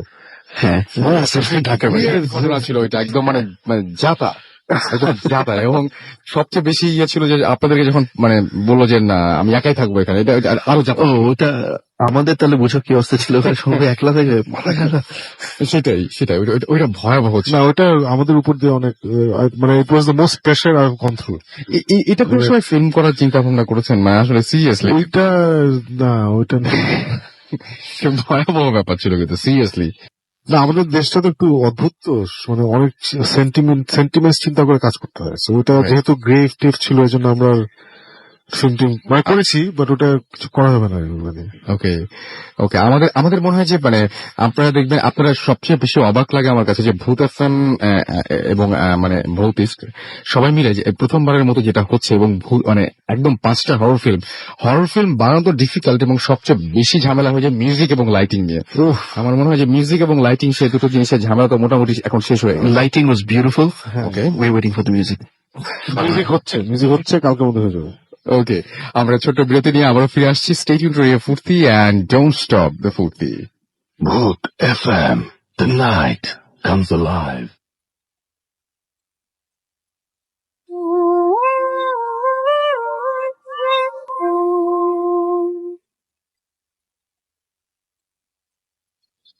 শুনছেন সবসময় রেডিও ফুর্তি 88.2 FM। আমি রাসেল আছি, সাথে আমার সাথে রয়েছে মাসুম এবং সাকিব ভাই আছেন, জিবরান ভাই রয়েছেন, এবং তাদের অলরেডি যাওয়ার সময় হয়ে গেছে। এবং যেহেতু একদম সামনেই ফিল্মটা রিলিজ হবে, অর্থাৎ সানডেতে, সুতরাং সুমন ভাই বলে ফেলছি আবার সাকিব ভাই এবং জিবরান ভাই যদি আমরা শেষ করতাম আর কি আপনার সাথে। It was great to be here. It's always great to come back to Bhoot FM. মনে হয় যে বাসায় আসলাম একদম, মানে খুব ভালো লাগে। অনেকদিন পর আসছি অন্য, বাট আসতে খুব ভালো লাগে, এবং ভেরি হ্যাপি দ্যাট রেডিও ফুর্তির সাথে আমরা এই কাজটা করতে পারছি। সো রবিবার 26 তারিখ রাত 12টা থেকে শুরু হচ্ছে, 26, 27, 28, 29, 30 5 দিন পর রাত 12টায় একটা করে নতুন হরর সিনেমা রিলিজ করবো প্রতি পেজে, সিনেমা পেজে এবং ইউটিউবে প্রতি চ্যানেলে। So see everybody there. Yep. Hope you enjoyed the films, and যেহেতু শেষ time before the film ends, I'd like to thank all the actors who participated. I'd like to thank my আমাদের amazing crew. পরিচিত কোনো মুখ টুক থাকবে নিশ্চয়ই। অবশ্যই we have amazing names. We have Pavel Bhai, we have Mustafa Manwar, we have Preeti, we have a lot of people. হ্যাঁ, in fact movie actor আছে সুমিত, তারপর স্বর্ণা, আলিফ, সব মানে known faces, and I was মানে it was a privilege to work with all of them. খুবই ভালো লেগেছে, আর সবাই was so cooperative. একটা নতুন নামও আসছে, আলিফ, and there's this new girl Novaira, she just lux শেষ করলো। না, ওটা মাটাকে প্লে করলো গুরু মিঠু আপা, মানে উনি খুবই পরিচিত, মানে পরিচিত নেমস উইল সি। সবাই দেখেছেন, amazing help. আমরা সবাই একসঙ্গে দেখেছি। আপনি Fantastic. সাকিব ভাই, আপনি কয়টার সময় দেখবেন বলেন আপনি? আমি তো লঞ্চ টাইমই দেখবো। আচ্ছা, আমরা তাহলে সবাই ওই টাইমটাই দেখবো যারা যারা আছে এইভাবে, মানে 100%. I'm just excited, and I hope you enjoy it as much as we enjoyed making আর it. সবাই প্লিজ একটু দোয়া করবেন ফর সুমন ভাই, হ্যাঁ, so that please, it gets please, better, please. so that ভূতিষ্ঠের যে অরিজিনাল যে সিরিজটা that gets back on track. এটা একটা বিরাট মানে কারণ আছে, সেটা হচ্ছে সুস্থ হলে এটা তো চালু হবেই। আর আপনারা অনেক ধরনের ইনভেস্টিগেশন অনেক স্টোরি জানতে পারবেন, যে কি হ্যাঁ, হলো না হ্যাঁ। হলো এগুলো সব জানতে পারবেন। সো আমরা খুবই চাচ্ছি, মন থেকে চাচ্ছি, একদম সবাই, আসলে সবাই চাচ্ছেন। গত দিনেও অনেকে ইমেল করেছেন। সো আমার মনে হয় যে খুব দ্রুত সুস্থ হয়ে উঠবেন সুমন ভাই। All people who are listening abroad. হ্যাঁ, বাইরে Thank you so much. আমাদের ফ্রেন্ড তো সবসময় ছিল Faisal Jalal. Faisal Jalal, we miss you, man. This, and anyway, so everybody all around the world, thank you very much. See you guys on Sunday. See you guys on Sunday. ওকে, এতক্ষণ আমরা কথা বলছিলাম সাকিব ভাই এবং জীবন ভাইয়ের সাথে, এবং আপনারা সবাই শুনলেন। এবং আপনাদের কিন্তু বেশি বেশি করে এখন কান রাখতে হবে রেডিও ফুর্তিতে, এবং আপনাদের অবশ্যই ফুর্তি যে সমস্ত ফ্যান পেজ রয়েছে, এবং সেখানে অবশ্যই আপনাদের চোখ রাখতে হবে। আমাদের আরো অনেকগুলো ঘটনা রয়েছে, সেই ঘটনাগুলো আমরা এখন একে একে শুরু করি। এবং আমি শুরুতেই একটা ঘটনা দিয়ে শুরু করতে চাই। তার আগে একটা ঘটনা জানাতে চাই, সেটা হচ্ছে যারা কক্সবাজারে রয়েছেন তাদেরকে বলি যে কক্সবাজারে আমরা একটা ট্যুর করতে যাচ্ছি, এবং কক্সবাজার যারা আছেন তারা দয়া করে আগামী সপ্তাহের মতো, আগামী শুক্রবারের আগে আপনাদের জানা ঘটনাগুলো পাঠিয়ে দিন আমাদের কাছে। যে সমস্ত ঘটনাগুলো আপনাদের মনে করেন যে অডিও ক্লিপ পাঠাতে চাইলে অডিও ক্লিপও পাঠাতে পারেন, আমরা সরাসরি গিয়ে আপনাদের সেই ঘটনাগুলো সেইখান থেকে সম্প্রচার করবো, ঠিক যেভাবে কেরানীগঞ্জ থেকে করেছিলাম, ঠিক সেভাবে এবার কক্সবাজারে যাওয়ার আমাদের প্ল্যান রয়েছে। সুতরাং কক্সবাজারবাসী আপনারা অবশ্যই অবশ্যই একটু জেগে উঠুন, এবং সেই সাথে কক্সবাজারের লোকজনই এখানে পার্টিসিপেট করবেন। আর কারা পার্টিসিপেট করবেন এখানে? যারা গ্রামীণ ফোনের সাথে আপনার যারা বন্ধু গ্যারাজে রয়েছেন তারা। এবং এই ট্যুরে যদি আপনি জয়েন করতে চান তাহলে সাইন আপ করুন at www.bondhugarage.club, এবং আপনি অবশ্যই একজন মেম্বার হয়ে যান এই অসম গ্রুপের। এবং আশা করছি যে এই আউটডোর থেকে ভূত এফএম এটা অনেক এনজয়েবল হবে, এবং আমরা সবাই সেখানে গিয়ে একসাথে শো করবো। মাসুম সব রেডি আছে তো? একদম মোটামুটি ওইদিকে তো আমরা মোটামুটি প্রস্তুত তো, আমাদের বাহিনী। শুধুমাত্র আমাদের কক্সবাজার বাহিনী লাগবে আর বন্ধু গ্যারেজের বন্ধুদের লাগবে, রাইট? আর আরেকটা জিনিস বলতে চাচ্ছি যে কক্সবাজারের মানুষ না হলেও, ধরেন কক্সবাজারে যেসব এক্সপিরিয়েন্স করছে আর কি, কক্সবাজারের বিভিন্ন এলাকায় আমরা গ্যারেজ থেকে পেয়ে যাবো ইনশাল্লাহ। ওইটাও যেন তারা জানিয়ে দেন মেল আমাদেরকে। করে। হ্যাঁ, মানে আমরা ধরেন করতে পারি যেন। আমি বাইরে থেকে গেছি কক্সবাজার, কিন্তু অমুক একটা জায়গায় আমার সাথে একটা ঘটনা ঘটছে, খুব ভালো সেই বলছেন। জায়গাগুলোর কথাও যেন যদি দিতে পারে তাহলে আরো ভালো হবে। মানে আমরা এট এ টাইম এখানে শো এর মাঝখানে আমরা চাইলে ওইখানে যে আবার করতে পারবো। Wow, ইনশাআল্লাহ। wow. মানে একসাথে আমরা দুই আমি- জায়গা আমি- থেকেও আমরা একটু হিন্ট দেই এবার যে মানে কিরকম। ইনশাআল্লাহ। আচ্ছা, আমরা একটা হিন্ট দেই, সেটা হচ্ছে যে আমরা অনেকদিন আগে শুনেছিলাম যে কক্সবাজারের একটা রাস্তা রয়েছে এই হিমছড়ির কাছাকাছি, এবং আমার সেই রাস্তাতে এরকম নাকি কিছু ঘটনা আছে যে গাড়ি যখন কেউ চালায়, ড্রাইভ করে, তখন দেখতে পায় সামনে সাদা কাপড় পরা কোনো মানুষকে, বা কেউ গাড়িটা চালিয়ে চলে যাওয়ার পরেও দেখতে পারে যে হ্যাঁ একটা জিনিস জাস্ট নিচে পড়লো, চাকার নিচে পড়লো, কিন্তু যখন গাড়িটা চলে গেল তখন দেখা যায় যে আসলে কেউই নাই।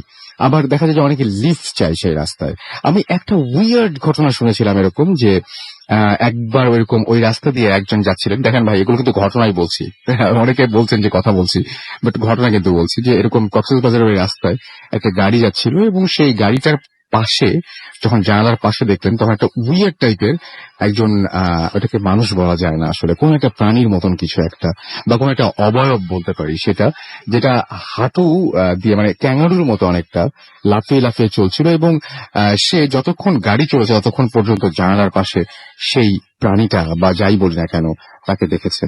এবং সেই রকম একটা জায়গা থেকে আমরা এবার উত্থাপন করবো, যে জায়গাতে নিয়ে অনেক অনেক বদনাম রয়েছে। কোন জায়গায় নিয়ে বদনাম রয়েছে সেটা আমাদের, সেটা আপনারা ভালো জানেন। সুতরাং যারা কক্সবাজারে রয়েছেন তারা অবশ্যই জানিয়ে দিন আপনার এলাকার ঘটনাগুলো। একটা ঘটনা পড়ি আমরা, যে আপনারা ইমেল করেছেন এরকম একটা ঘটনা এই মুহূর্তে পড়বো। আজকে একটা অডিও ক্লিপও শুনবো ইনশাল্লাহ। আমরা পড়ি, যেভাবে লিখেছেন আমি ঠিক সেভাবে পড়ছি। আসলে ভাই কেমন আছেন? নিশ্চয়ই ভালো আছেন, কারণ আপনি সবসময় ভালোর দলেই থাকেন।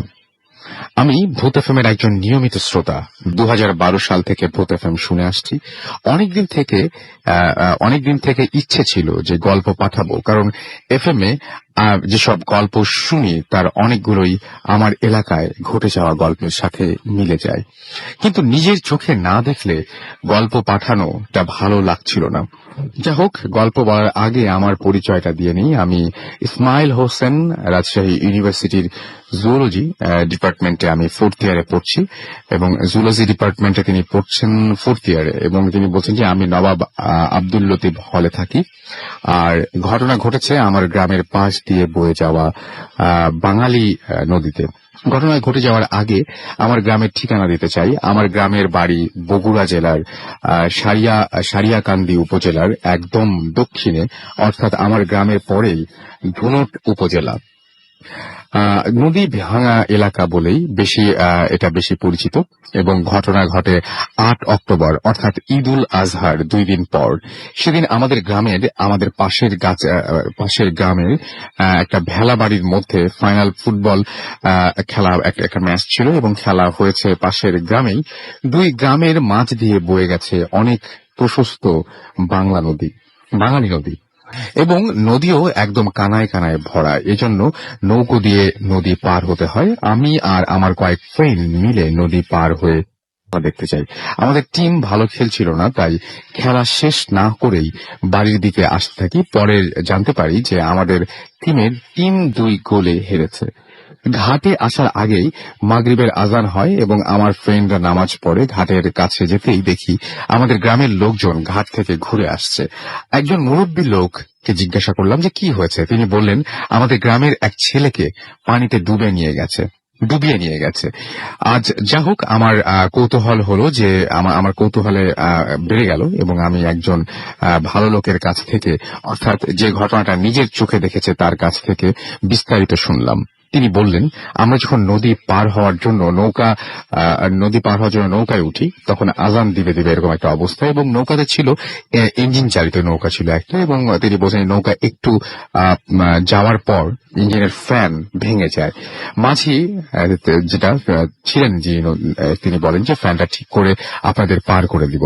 তো একটি ছেলে, তার নাম বলছি না, সে বলে যে আমার সময় নাই, আমাকে এখনই যেতে হবে। তাই সে সাঁতরে নদী পার হওয়ার জন্য স্টার্ট করে, এবং সে শুরু করে সেটা। এবং তখন মাঝি সহ আরো বয়স্ক লোকজন যারা ছিল তারা নামতে নিষেধ করে, কেননা ওই জায়গাটা ভালো ছিল না, আর সময়ও ছিল একদম আজানের সময়, আর নদীও অনেক প্রশস্ত, তার ওপর প্রচন্ড স্রোত। একজন স্বাভাবিক মানুষ ওই সময় সাঁতার দিবে এমন সাহস পাবে না।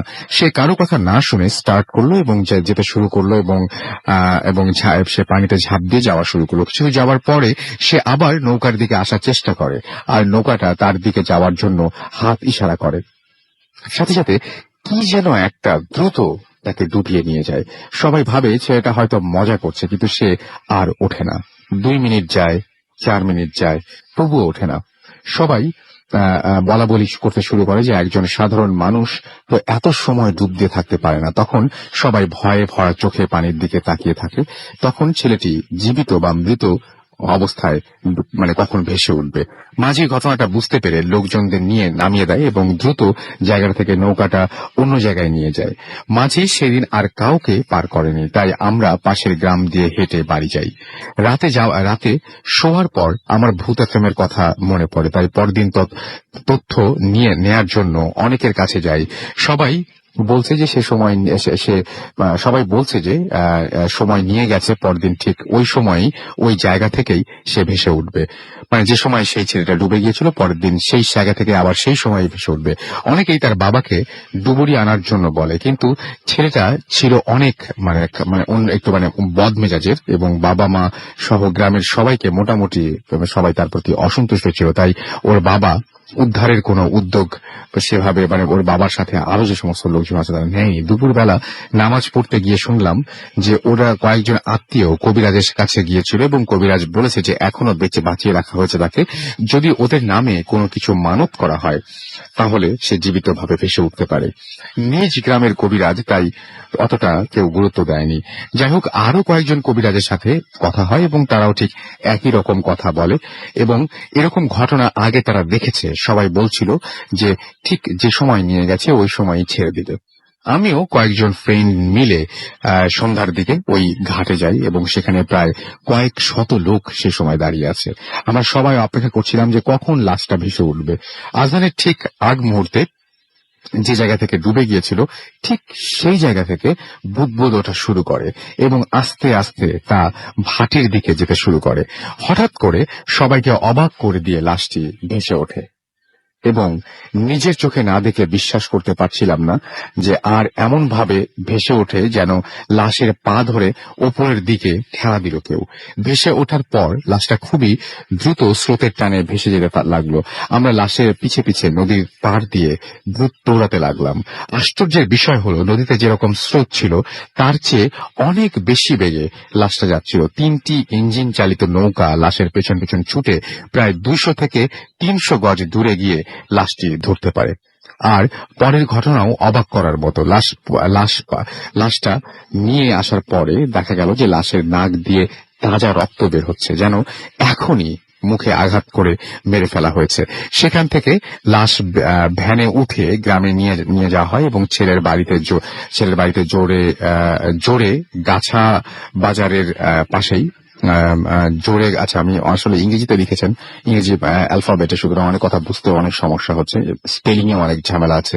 আমাদের গ্রামের নাম জোরে গাছা অথবা জোর গাছা। বাজারের প্রায় সমস্ত লোক লাশ দেখতে আসে আর সবাই লাশ দেখে অবাক হয়, কেননা লাশের মুখটা অস্বাভাবিকভাবে ফুলে উঠেছিল কিন্তু বুক থেকে পায়ের দিকটা ছিল স্বাভাবিক। যাই হোক, যারা লাশ গোসল করান তারা ভয় পেয়ে লাশটা গোসল করাতে চান না। পরে কে গোসল করিয়েছে তা জানতে পারিনি। পরদিন যারা লাশটি নদী থেকে উঠেছিল তাদের একজনের কাছ থেকে শুনলাম যে লাশের ঘাড় মটকানো ছিল। এত সব ঘটনার পর আর জানা যায় শরীক হতে পারিনি। যাই হোক, এই ছিল মোটামুটি ঘটনা। এবং যদি আমার কাছে খুব অদ্ভুত লেগেছে যে এরকম আমি অনেকের কাছে শুনি যে জায়গা থেকে লাশ নিয়ে যায় আবার সেই জায়গা থেকে একটা নির্দিষ্ট সময় পরে ভেসে ওঠে। এটা কিভাবে সম্ভব? আসলে এটা তো সম্ভব হওয়াটা আমাদের কাছে শুনলে খুব আজব লাগে, কিন্তু যে জায়গা থেকে লাশটা নিয়ে যাওয়া হয়েছিল সেই জায়গাতে আবার ফেরত দেওয়া হয়। এই ঘটনা খুবই অদ্ভুত ব্যাপার। আমি দেখতে পাচ্ছি পিউল আমাদের লিখেছেন বাগেরহাট থেকে যে রাসেল ভাই অসাম স্টোরি, থ্যাঙ্কস। স্বপন আমাদের লিখেছেন হালুয়াঘাট থেকে আই লাভ ভূত এফএম। আকাশ লিখেছেন আমাদেরকে, রাসেল চিটাগাং থেকে লিখেছেন, চকবাজার থেকে লিখেছেন ঘটনাটা অসাম। জাহাঙ্গীর লিখেছেন অনেকদিন পর ভৌত টিমকে শুনছি। আমাদেরকে এছাড়াও দেখতে পাচ্ছি মোস্তাক লিখেছেন যে রাসেল ভাই আমাদের গ্রামের বাড়ি লক্ষ্মীপুর থেকে ভূত এফএম ভালোভাবে শুনতে পাচ্ছেন না তিনি। আমি বলবো যে আপনি ফুড অ্যাপ ইউজ করেন এবং আপনি SMS পাঠানোর সঙ্গে সঙ্গে সেই লিঙ্কটা কিন্তু চলে গেছে। সাকিন আমাদের লিখেছেন যে আই এম ফিলিং, তিনি আমাদেরকে তিনি অনেক ভয় পাচ্ছেন সেটা বোঝানোর চেষ্টা করেছেন। আমাদেরকে এছাড়াও বনশ্রী থেকে আলতাইর SMS করেছেন এবং ড্রিম নিয়ে ফিল্মগুলো অসম হয় তাই তিনি লিখেছেন। আকাশ লিখেছেন যে আকাশ আলামিন লিখেছেন যে দুই ভাই তারা শুনছেন। হিমেল সাকিব ভাইয়ের স্টোরিগুলো কবে রিলিজ করবে একটু আগে বলেছেন তারা, তারপরে বলছি 26 তারিখে। পিয়াসা মুন্সিগঞ্জ থেকে আমাদের SMS করেছেন, লিখেছেন আই লাভ ভূত এফএম। সাগর যাত্রাবাড়ি থেকে SMS করেছেন, যাত্রাবাড়ি নবীনগর থেকে, এবং তিনি বলছেন রাসেল ভাই অসম লাগছে স্টোরি। আরো অনেক স্টোরি রয়েছে, সুতরাং একে একে আমরা সেগুলো শুনবো। এছাড়াও দেখতে পাচ্ছি যে আরো অনেকেই আমাদেরকে এখানে SMS করছেন, আমাদের ফেসবুকেও অনেকে কমেন্ট করেছেন এবং আমাদেরকে দেখতে পাচ্ছি যে খুব ভয় লাগছে লিখেছেন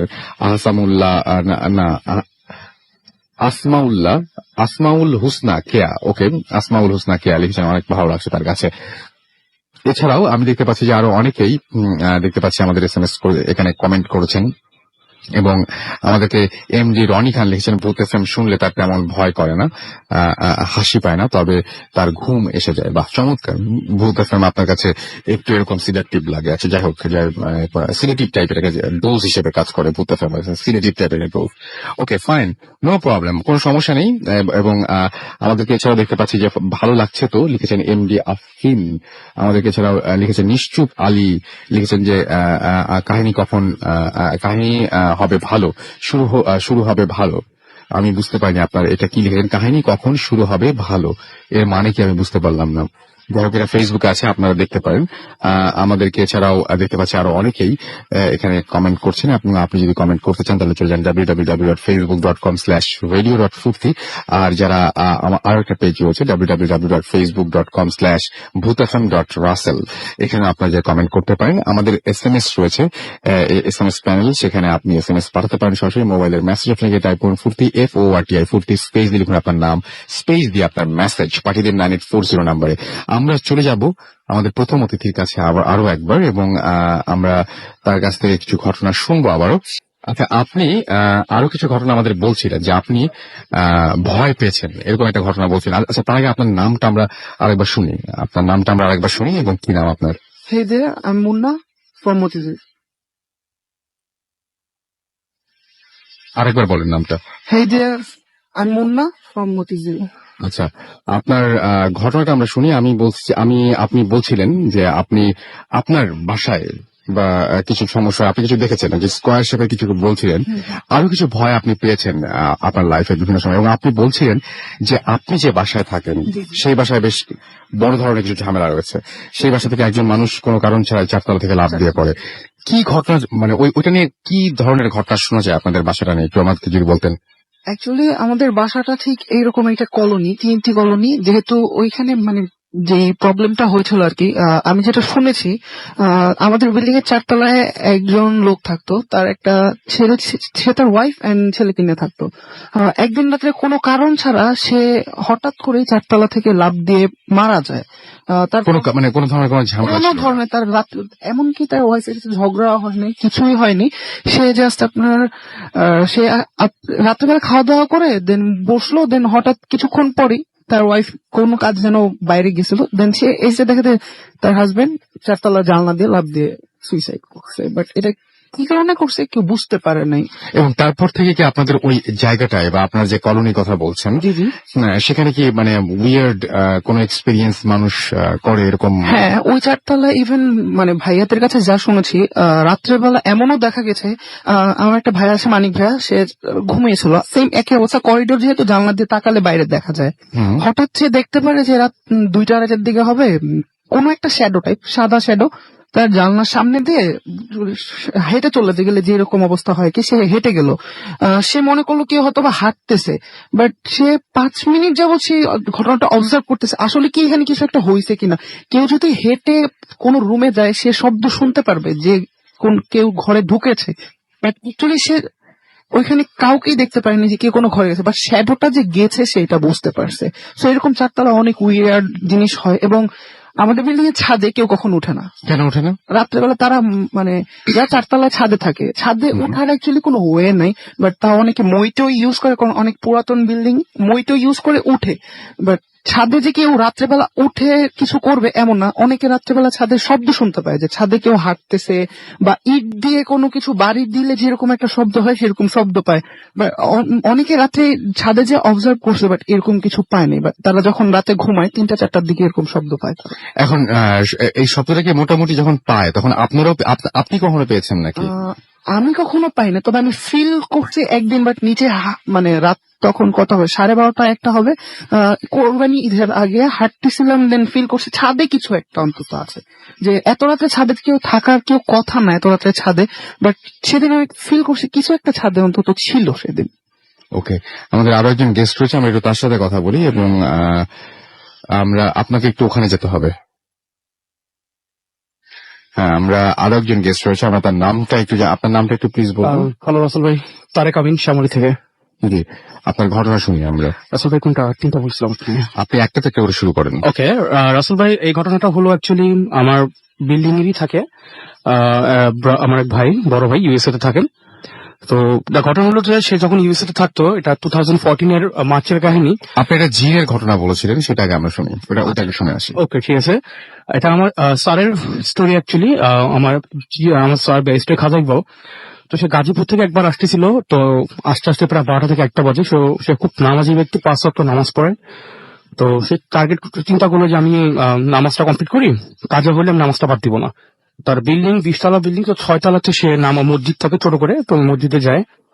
তো মসজিদে সে পুরো লাইটটা অন করে না, জাস্ট ডিম লাইট অন করে সে নামাজ পড়া শুরু করে। ফার্স্ট রাকাতে রুকুতেই যখন সে যায়, রুকুতে যখন যায় তখন হঠাৎ করে মানে মানুষ রুকুতে গেলে তো পিছনের দিকে একটু নজর যাইতেই পারে, তো দেখে মানে জাস্ট আলগাভাবে দেখে যে দুটা জোবা পরা মানুষ, লাইক অ্যারাবিয়ান যেভাবে পরে ওরকম ক্রিম কালারের, বাট পুরা স্পষ্ট কিছু নেই, দুটা জোব্বা এসে মানে মোটামুটি বোঝা যায় যে তারাও তার মতো রুকুতে আছে। তো এটা বলার পর সিজদা করে এক রাকাত নামাজ শেষ করার পর আবার যখন সেকেন্ড রাকাত শুরু করে, আবার যখন সে যায় রুকুতে, আবারও সেম দেখে তার সেম ভাবে রুকুতে আছে। তো এটা দেখার পর সে মোটামুটি শিওর তার পিছনে দুজন মানুষ আছে, এবং তার ভাষ্য মতের যে মানুষগুলা নর্মাল মানুষের অনেক বড়, 7 ফুটের মতো বা তার চেয়ে বেশি হইতে পারে। আমার স্যার নিজেও 6 ফুট লম্বা, তো তার চেয়ে অনেক লম্বা। তো সিজদা যা করে, সে সিজদা যখন শুরু মানে করার পর সে একটু চোখটা বাকিয়ে দেখে যে আছে কিনা, দেখে যে ওরাও সিজদা করতেছে। করার পর সে সেকেন্ড সিজদাটা যখন যাবে তখন সে নিজেকে ধরে রাখতে পারে না, সে প্রচন্ড ভয় পেয়ে যায়। সে তখন জাস্ট এটাই বলে, আমাকে যেটা বলছে যে আল্লাহ আমার মাফ করে দিও, আমি নামাজটা কমপ্লিট করতে পারতেছি না, আমার তুমি মাফ করে দিও বলে সে ঘোরার পর যেটা সবচেয়ে এখানে ইন্টারেস্টিং যে পার্টটা, সে যখন ঘোরার পর সে তো ভয় পায়, সাথে যে দুটা সে পিছনে ছিল তারাও চমকে যায়, যে তারা মানে মেবি তার কথা মতে তারা এক্সপেক্ট করতে পারে না যে উনি এভাবে নামাজটা ছেড়ে দিয়ে ভয়ে যে ঘুরে ফেলবে। তো তারাও চমকে যায়। সে যতটুকু বলে যে আমি ক্লিয়ারলি ফেস দেখি না অন্ধকারের ভিতরে, এবার ফেস দেখা যাচ্ছে না, বাট দুটা শেপ অনেক লম্বা। তা উনি জাস্ট দুইটা শেপের মাঝখান থেকে খুব জোরে একটা দৌড় দিয়ে সে একদম 6 তলা থেকে সে মানে 20 তলা, সে জাস্ট সে হার্টের রোগী, সে জাস্ট এত ভয় পেয়েছে যে জাস্ট বাহির তার রুমের ভিতরে চলে, সে দরজা আটকে বন্ধ করে জাস্ট কোন রকম ভাবে সে আত্মা পার করে।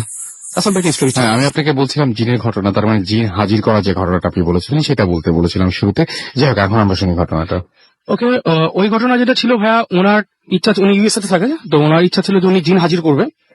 তো উনি নেটে ঘাটাঘাটি করে, ওয়েবসাইটের নামটা বললাম না, রাসেল ভাই। তো ঘাটাঘাটি করার পর সে একটা ওয়ে পায়, তো সেটি ট্রাই করে, যেটা আমি ট্রাই করব।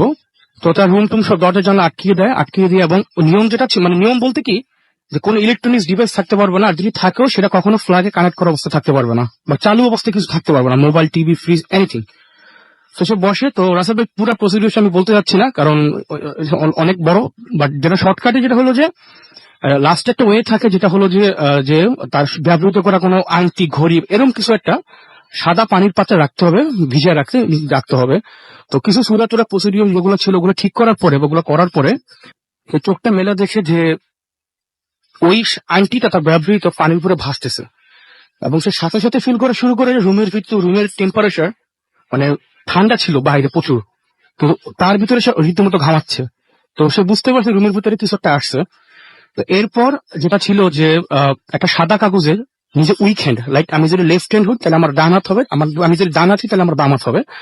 সাদা কাগজে সে লিখে মানে নিজের একটা সিক্রেট কোশ্চেন লিখতে হবে, এমন কোন কোশ্চেন নিজের সম্পর্কে যেটা শুধুমাত্র সে জানে আর উপরওয়ালা জানে, থার্ড কেউ জানে না, মা বাবা ভাই বোন হোয়াট এভার কেউ জানতে পারবে না, এমন কোন সিক্রেট তার কোনো লাইফে সে কিছু করছে বা কোনো কিছু হোয়াট এভার, বা কোনো টাকা পয়সা সোনা দানা যদি কিছু চাইতে চায় এরকম কিছু, শুধু নিজের সম্পর্কে হতে হবে, অন্য কারোর সম্পর্কে হওয়া যাবে না।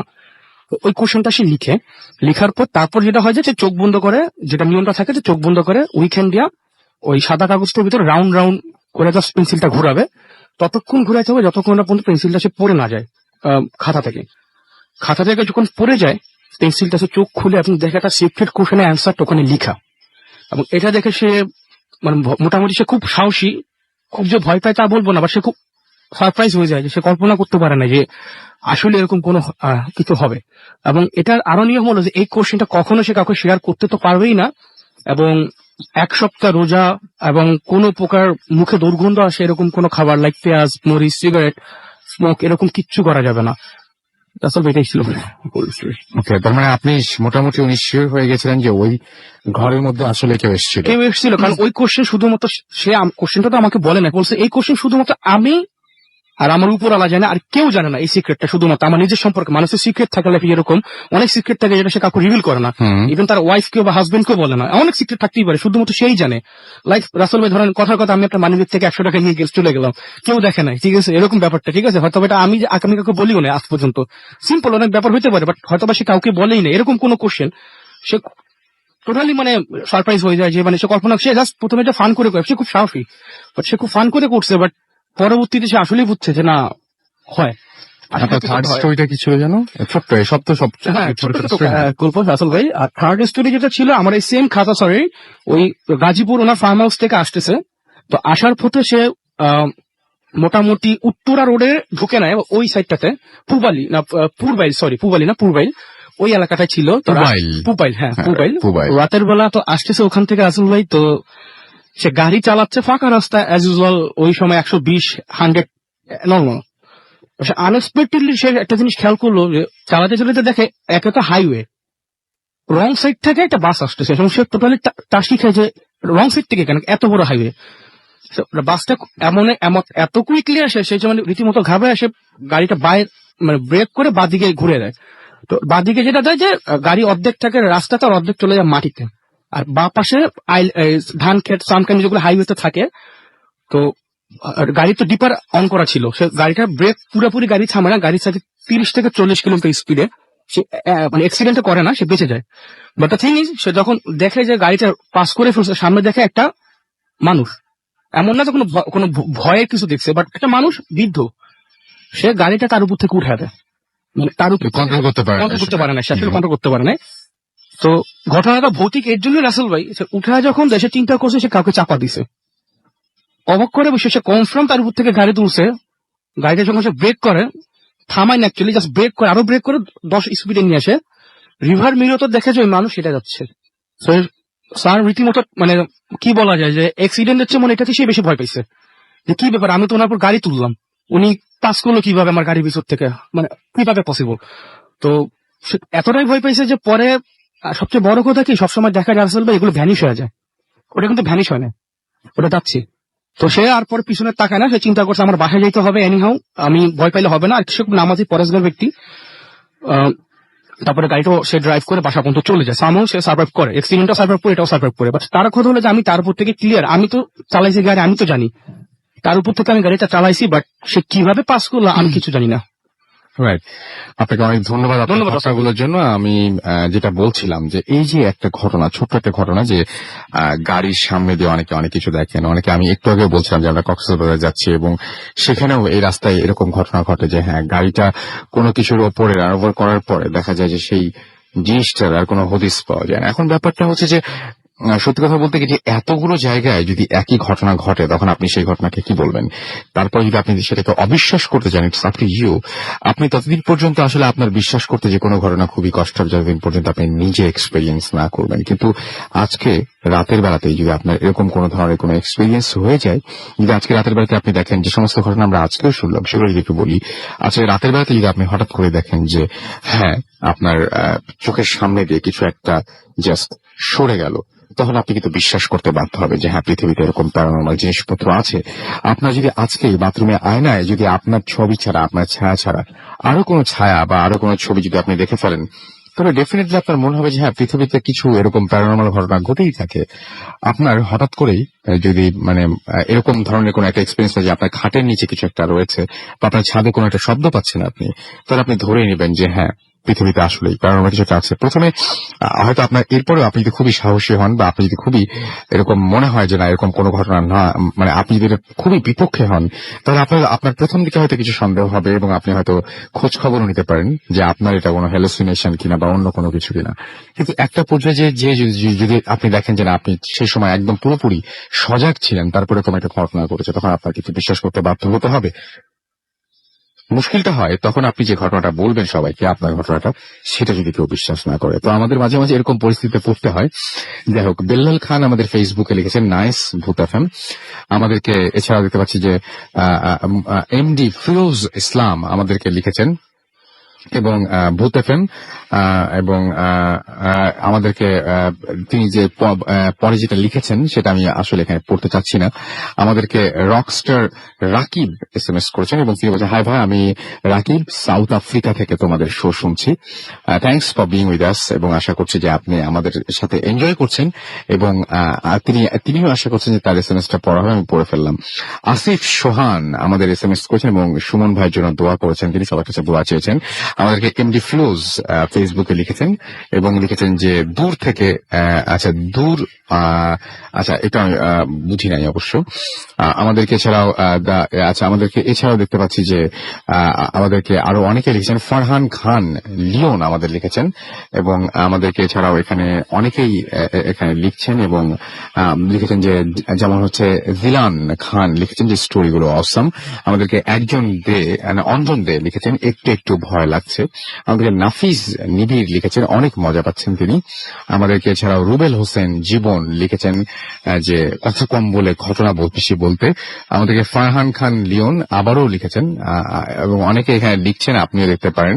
আমাদেরকে লিখেছেন এমডি ফিরোজ ইসলাম যে ভাই ভয় চাই। আমাদেরকে এছাড়াও দেখতে পাচ্ছি ফরিদ খান এসএমএস করেছেন, এসএমএস না এখানে ফেসবুকে কমেন্ট করেছেন এবং আমাদেরকে এছাড়াও তিনি বলছেন যে ঘটনাটা তিনি একটু আগে শুনেছেন সেই ঘটনাটা মানে সাকিব ভাই এবং জিমান ভাই যখন ছিলেন তখন সেই ঘটনাটা আগেও তিনি একবার শুনেছেন। হ্যাঁ, আমার কাছে মনে হয় যে সুমন ভাই একটা সময় এটা বেশ বড় করে বলেছিলেন, সেটা আমার মনে আছে একটু একটু। সিনা আমাদের লিখেছেন মুক্তাগাছা থেকে এবং পুরো পরিবার তারা ভূত এফএম শুনছেন। নাফিজ এবং মিম খুলনা থেকে লিখেছেন ঘটনাগুলো খুব ভালো লাগছে তার কাছে এবং ভূত এফএম তার কাছে নেশার মতো মিশে আছে তার লাইফে। ওকে, এবং ফ্রাইডে গুলো আসলে অন্যরকম হয় সেটাও লিখেছেন। নিরয় ধানমন্ডি থেকে লিখেছেন এবং তার কাছে ভয় লাগছে। আমাদেরকে এছাড়াও সালাউদ্দিন চট্টগ্রাম থেকে লিখেছেন তার সায়েন্স এক্সাম প্রে করতে বলেছেন। আমাদেরকে এছাড়াও দেখতে পাচ্ছি যে ডার্ক কিং আকিব আমাদেরকে এসএমএস করেছেন। আমাদেরকে এমসি হাসিব এসএমএস করেছেন এবং তিনি বলছেন আমার এসএমএস পড়া হয় না কেন, এই যে আপনার এসএমএস পড়ে ফেললাম। আমাদেরকে এমনিতে সবাই কথা কম বলতে বলছেন, এর মধ্যে যদি আপনার এসএমএস পড়ি সবার তাহলে তো খবরই আছে আমার। আমাদের গিয়াসুদ্দিন লিখেছেন হ্যালো রাসেল ভাই এবং গিয়াসুদ্দিন লিখেছেন যে কক্সবাজার রোডে আচ্ছা তিনি বলছেন যে কক্সবাজার রোডের ছাড়া জবা গানের অনেক ঘটনাগুলো আচ্ছা আমি যাবো গানের আমি বুঝতে পারলাম না আপনার এসএমএসটা। সরি আপনি স্পেলিংটা ঠিক করে লেখেন তাহলে আমরা বুঝতে পারবো। আমাদেরকে এছাড়াও লিখেছেন দেখতে পাচ্ছি টিজে শিফ নোবেল পুরান ঢাকা থেকে এবং অনেকদিন পর তিনি জয়েন করেছেন ভূত এফএমে এবং তার এসএমএস পড়তে বলেছেন, আমি পড়ে ফেললাম আপনার এসএমএস। মেহেদি 69 আমাদের এসএমএস করেছেন, এসএমএস করেছেন। এছাড়াও দেখতে পাচ্ছি আরিফ এসএমএস করেছেন আমাদেরকে মিম খুলনা থেকে। আমাদেরকে সামিহা এসএমএস করেছেন, দোয়া চেয়েছেন জিএসসি পরীক্ষার জন্য। ডক্টর কাজী শিশির খিলক্ষেত থেকে আমাদের এসএমএস করেছেন। আমাদেরকে এসএমএস করেছেন রাহাত আল মিম বনশ্রী থেকে এবং লাস্ট 2 উইক তিনি বলেছেন যে 2 উইক নিয়ে যে স্টোরিগুলো শোনানো হয়েছিল সেরকম স্টোরি আরো শোনানো গেলে ভালো হতো। ওকে, আমাদেরকে আরো অনেকে এসএমএস করছেন। আপনি যদি এসএমএস করতে চান তাহলে মোবাইলের মেসেজ অপশনে গিয়ে টাইপ করুন ফুর্তি FORTI ফুর্তি স্পেস দিয়ে লিখুন আপনার নাম, স্পেস দিয়ে আপনার মেসেজ পাঠিয়ে দিন 9840 নাম্বারে। যদি আমাদের ইমেল করতে চান তাহলে আমাদের ইমেল অ্যাড্রেস হচ্ছে bhutfm@radiofurti.fm which is BHWTFM@RADIOFORTI.FM। আমাদের ফেসবুক ফ্যান পেজের অ্যাড্রেস হচ্ছে www.facebook.com/radio.furti www.facebook.com/bhutfm.russell। তো আমরা একটা ছোট্ট বিরতিতে যাব। অনেকক্ষণ ধরে কিন্তু বলেছি আমরা মোটামুটি 45 মিনিটের মতো ব্রেক নিয়ে নিই। একটা ব্রেক নিব এবং ব্রেকের পর আবারও ফিরে আসছি এবং একটা ছোট্ট একটা অডিও ক্লিপ থাকবে বোধহয় না, এবার আমাদের একটা অডিও ক্লিপও আছে যেটা মাসুম আপনাদের জন্য রেডি করে রেখেছে একদম, সো সেটাও শুনতে পাবেন। স্টে টিউনড টু রেডিও ফুর্তি এন্ড ডোন্ট স্টপ দ্য ফুর্তি। The night comes alive with Graminphone.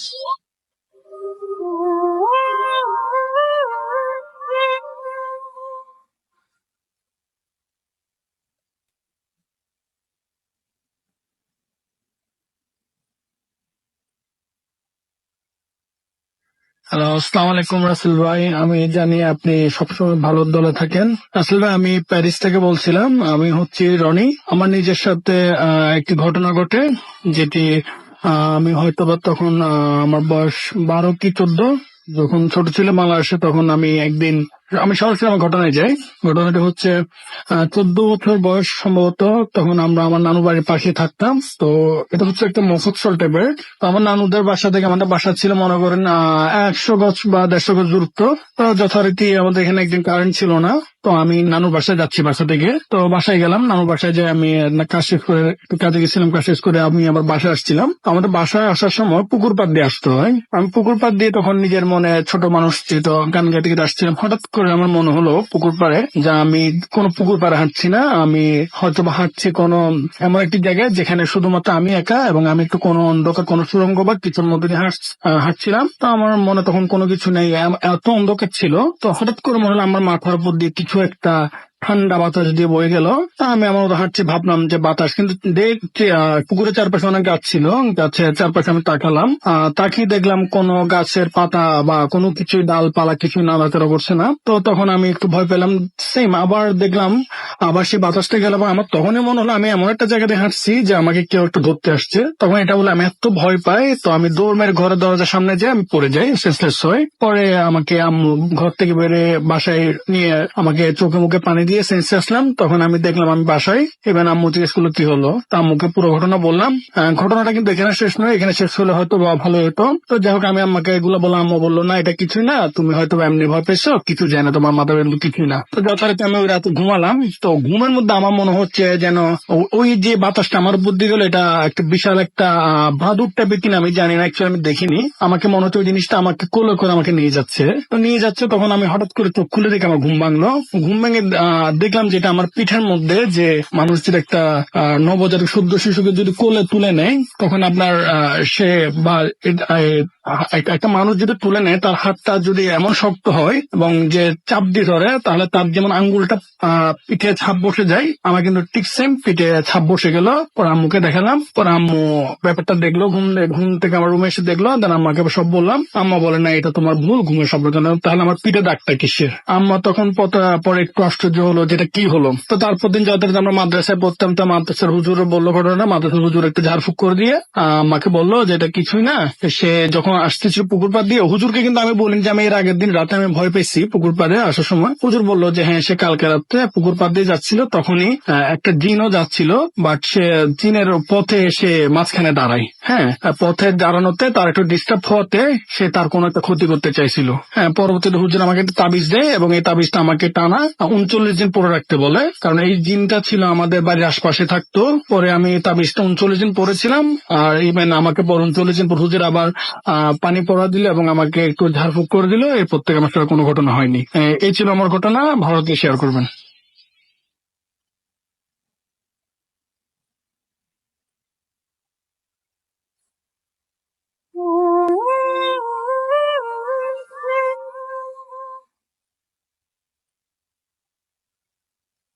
Yes, the night comes alive with গ্রামীণ ফোন শুনছেন সবসময় রেডিও ফুর্তি, আর চলছে ভূত এফএম।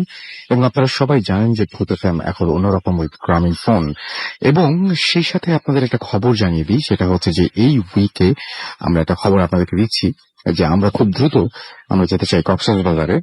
এবং সেই জন্য আপনাদের যেটা করতে হবে, কক্সবাজারে যে সমস্ত ঘটনাগুলো রয়েছে এবং কক্সবাজারবাসী যারা রয়েছেন, তারা বেশি বেশি করে এই এক সপ্তাহ অর্থাৎ এই শুক্রবার থেকে আগামী সপ্তাহের মধ্যে ঘটনাগুলো পাঠিয়ে দিন। যে ঘটনাগুলো আপনাদের জানা রয়েছে সেই ঘটনাগুলো আমাদের কাছে পাঠিয়ে দিন, এবং আমরা সেই ঘটনাগুলো আপনাদের পাঠানো ঘটনাগুলো যারা পাঠাবেন এবং যারা সিলেক্টেড হবে যে সমস্ত ঘটনাগুলো, সেই ঘটনাগুলো নিয়ে তারা সরাসরি জয়েন করতে পারবেন আমাদের সাথে।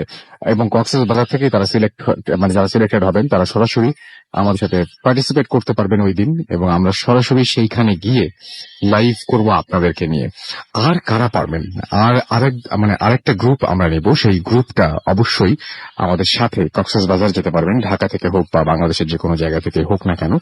এবং সেই জন্য আপনাকে যেটা করতে হবে সেটা হচ্ছে যে বন্ধু গ্যারাজের যারা আছেন তাদেরকে আমরা নিতে চাই, এবং এই টুরে যদি আপনি জয়েন করতে চান তাহলে সাইন আপ করুন ভূত www.bondhugarage.club। আমি স্পেলিংটা বলে দিচ্ছি, www.bondhugarage.club। এবং আপনারা অবশ্যই এখানে পার্টিসিপেট করতে পারবেন, এবং যাদের ঘটনা সিলেক্টেড হবে তারা ডেফিনেটলি আমাদের সাথে চলে যাবেন কক্সবাজারে। সো বুঝতেই পারছেন যে সেখান থেকে আমরা করতে যাবো। কক্সবাজারে অনেক ঘটনা রয়েছে, এবং আপনারা জানেন যে কক্সবাজার শহরটা বিচের কিছু কিছু জায়গা রয়েছে যে সমস্ত জায়গাগুলো অনেক বেশি হন্টেড, কিছু কিছু রাস্তা রয়েছে যে জায়গাগুলো অনেক বেশি হন্টেড। আমরা সেই সমস্ত জায়গায় যেতে চাই এবং সেই সমস্ত জায়গা থেকে সরাসরি ভূত এফএম সম্প্রচার করতে চাই। আমাদের সাথে আরো একজন অতিথি আছেন, আমরা তার ঘটনা শুনবো। আপনার নামটা একটু প্লিজ বলবেন এবং আপনি কোথা থেকে এসেছেন? ধন্যবাদ রাসেল ভাইয়া। আমার নাম আরাফাত ইসলাম, আমি মিরপুর 1 থেকে আসছি। আচ্ছা, আপনি বলছিলেন যে আপনার মামির সাথে একটা ঘটনা ঘটে গেছে, যে ঘটনাটা বেশ ভয়ঙ্কর। আমরা শুনি ঘটনাটা। হ্যাঁ, আমার মামির সাথে ঘটনাটা এখন বলতেছে। আমার মামি তার দুইটা বাচ্চা, একটা মেয়ে একটা ছেলে। তো মেয়েটা অনেক বড় আর ছেলে ছোট। তো ছেলে আর মেয়েকে নিয়ে সে মানে স্কুলে ছুটি হয়েছে, তার কারণে তার বোনের বাসায় বেড়াতে গেছে। তো সে বোনের বাসায় বেড়ানোর পরে এখন সবাই মিলে বিকালে ঘুরতে বের হয়েছে। তো অনেক ঘোরাঘুরি করার পরে এখন নাস্তা পানি করছে, করার পরে সন্ধ্যা থেকে যখন আসে তারা মানে বাসায় ফেরে, তখন ভাজা পোড়া কেনে আর কি, যে চপ সিঙ্গারা পুরি এগুলো কেনে। তো কেনার পরে যখন মানে বাসা থেকে রওনা দেয়, তখন মামি মানে বুঝতে পারে যে মামির সাথে আর কি কেউ আসতেছে, মানে ফিল করছে, উনি ফিল করেন হ্যাঁ, যে উনি শুধু ফিল করে যে মানে ওনার সাথে কিছু একটা আসতেছে, অদৃশ্য কিছু একটা। তো মামি যখন সিঁড়ি দিয়ে উপরে ওঠে তখনও ফিল করে, বাট মামি ঘরের ভিতরে ঢোকে, তারপরে মামি একইভাবে ফিল করতেছে, বাট মামি মানে কিছু মনে করতেছে না। তো মামি, কারণ মামি হচ্ছে অভ্যস্ত, মামির সাথে অনেক কিছু ঘটছে এর আগে। তো মামি খাওয়া দাওয়া করে, ওদের সাথে আড্ডা মারার পরে রাতে যখন ঘুমাতে যায়, তখন মামি ছেলেকে নিয়ে ঘুমাতে যায়, আর মেয়ে অন্য রুমে ঘুমায়। তো মামির ছেলেকে নিয়ে ঘুমায়, বিছানায় শোয়ার পরে মামির ছেলে ঘুমিয়ে যায়। ঘুমানোর পরে এখন মামি কিছুক্ষণ মানে কিছু রাত বেশি হওয়ার পরে মামি যেটা ফিল করে সেটা হচ্ছে মামির বেডের চারপাশে যদি কেউ মানে হাঁটে, মানে এমন একটা শব্দ মামি ফিল করতেছে। তারপরে মানে যতই রাত বেশি হয় ততই হাঁটার শব্দটা একটু দ্রুত হচ্ছে। তো মামি ভয়টা কাটানোর জন্য বলে যে মানে তার ছেলেকে বলে, ওয়ালিদ তুই কি ঘুমাইছিস? কিন্তু মামি জানে তার ছেলে অনেক আগে ঘুমাইছে, মানে কথা বাই করার জন্য এই কথাটা বলে। তো এই কথাটা বলার পরে আস্তে আস্তে হাঁটার শব্দটা কমে আসে, ঘুমতে ঘুমতে একসময় নাই হয়ে যায়। তখন মামি আর কি মানে মনে করে যে এখন সমস্যা হবে না, এখন আমি ঘুমাসে যাই। তো আমি তখন ঘুমাসে যাচ্ছে, এমন সময় আমি যেটা আর কি টের পাই যে মামির মানে মাথা নিচে যে বালিশটা রয়েছে, সেই বালিশটা যদি কেউ মানে কামড়িয়ে খাই, মানে এমন একটা শব্দ হচ্ছে, তোলা বের হচ্ছে। তো মামি এই শব্দটা শোনার পরে প্রচন্ড পরিমাণে আমি ভয় পেয়ে যাই। মামি এখন চিৎকার করবে না কি করবে আমি বুঝতে পারতেছে না। তখন মামি একটু মানে নামাজ টামাজ পড়ে, দোয়া দুরুদ জানে। তো মামি দোয়া দুরুদ পড়ে চারপাশে ফু দেওয়ার পরে আস্তে আস্তে কমে আসে, মানে সমস্যাটা কমে আসে, মামি ভয় কমে আসছে। পরে মামি ঘুমাসে যায়। ঘুমাসের পরে সকালে উঠে যেটা দেখে মামি, তার বিছনা টিছনা সবকিছু ঠিক আছে, আশেপাশে সবও ঠিক আছে, বাট তার ছেলে বিছানায় নাই। সে একটু চিন্তিত হয়ে যায়। তারপরে উঠার পরে যেটা দেখে খাটের নিচে তার ছেলে আছে। তারপরে মামিকে আমি জিজ্ঞেস করি, মামি আপনার মানে বালিশের কি হয়েছিল? পরে মামি বললো বালিশে কোনো সমস্যা হয়েছিল না, আমাকে ভয় দেখানোর জন্য মানে আর কি এরকম করছিল যে বালিশ খাচ্ছে, এরকম শব্দ হচ্ছে। আচ্ছা, এটা ছিল মামির সাথে ঘটা। ওকে, এটা ছিল আপনার ঘটনা এবং সেই ঘটনাটা আমরা এতক্ষণ শুনলাম। আমাদের কাছে আরো অনেকেই এখানে ঘটনা পাঠান, এবং আমি একটা জিনিস বলবো যে অনেকে আমাদের বলেন যে আমরা মানে আমি কোনোদিন জীবনে কোনো কিছু এক্সপেরিয়েন্স করিনি, তো মানে এক্সপেরিয়েন্স করতে চাই। আসলে ব্যাপারটা হচ্ছে কি, আপনি যদি কোনোদিন কোনো কিছু নাও দেখেন, হঠাৎ করে অন্ধকারে আপনি কোনো একটা কিছু হঠাৎ করে ফিল করে ফেলতে পারেন। মানে হঠাৎ করে আমার যেমন আজকে আমার কখনো কিন্তু এরকম হয় না, আমি যখন স্টুডিওতে আসছিলাম তখন হঠাৎ করে অন্ধকারে আমার মনে হলো যে এখানে কিছু একটা আছে, বা হঠাৎ করে কিছু একটা দেখবো। এই যে একটা অনুভূতি, এই যে একটা মানে মনে হওয়া হঠাৎ করে, এইটা কিন্তু আমাদের হঠাৎ করেই অনেক বেশি ভয় দেখায়। এবং তারপরে আমি কি দেখবো না দেখবো এটা পুরোপুরি আমার উপরে ডিপেন্ড করছে, আমি দেখতেও পারি নাও দেখতে পারি। আমি কিছু SMS পড়বো, তবে তার আগে আরো একটা ঘটনা আমি আপনাদের শোনাতে চাই, যে ঘটনাটা একজন লিখে পাঠিয়েছেন। আমি জানি না যে ঘটনাটা এর আগেও পড়া হয়েছে কিনা, আই হোপ পড়া হয়নি, আর যদি হয়েও থাকে আমার মনে হয় যে ভালো লাগতে পারে আপনাদের। হ্যাঁ রাসেল ভাই, আপনি কেমন আছেন বলবো না, কারণ আমি জানি আপনি সবসময় ভালোর দলে। আমি নাটোর থেকে সোহান বলছি। আমি সময়ের অভাবে স্টুডিওতে আসতে পারলাম না। আমার জীবনে ঘটে যাওয়া একটা ঘটনা পাঠালাম, ভালো লাগলে ভূত এফএম এর শ্রোতাদের পড়ে শোনাবেন। ঘটনাটি 2012 সালের এপ্রিল মাসে ঘটে, তখন আমি নাটোরে থাকতাম। একদিন আমি আমার গ্রামের বাড়ি যাচ্ছিলাম। আমার নাটোর থেকে 20 কিলোমিটার দূরে আমার বাড়ি। তারপর যোগাযোগ ব্যবস্থা তখন ভালো ছিল না, মোটামুটি 2.5 কিলোমিটার রাস্তা হেঁটে যেতে হতো। আমি যখন বাস থেকে নামি, সন্ধ্যার একটু অন্ধকার, এমন সময় প্রচন্ড ঝড় শুরু হয়। আমি তখন একটি মসজিদে আশ্রয় নিই।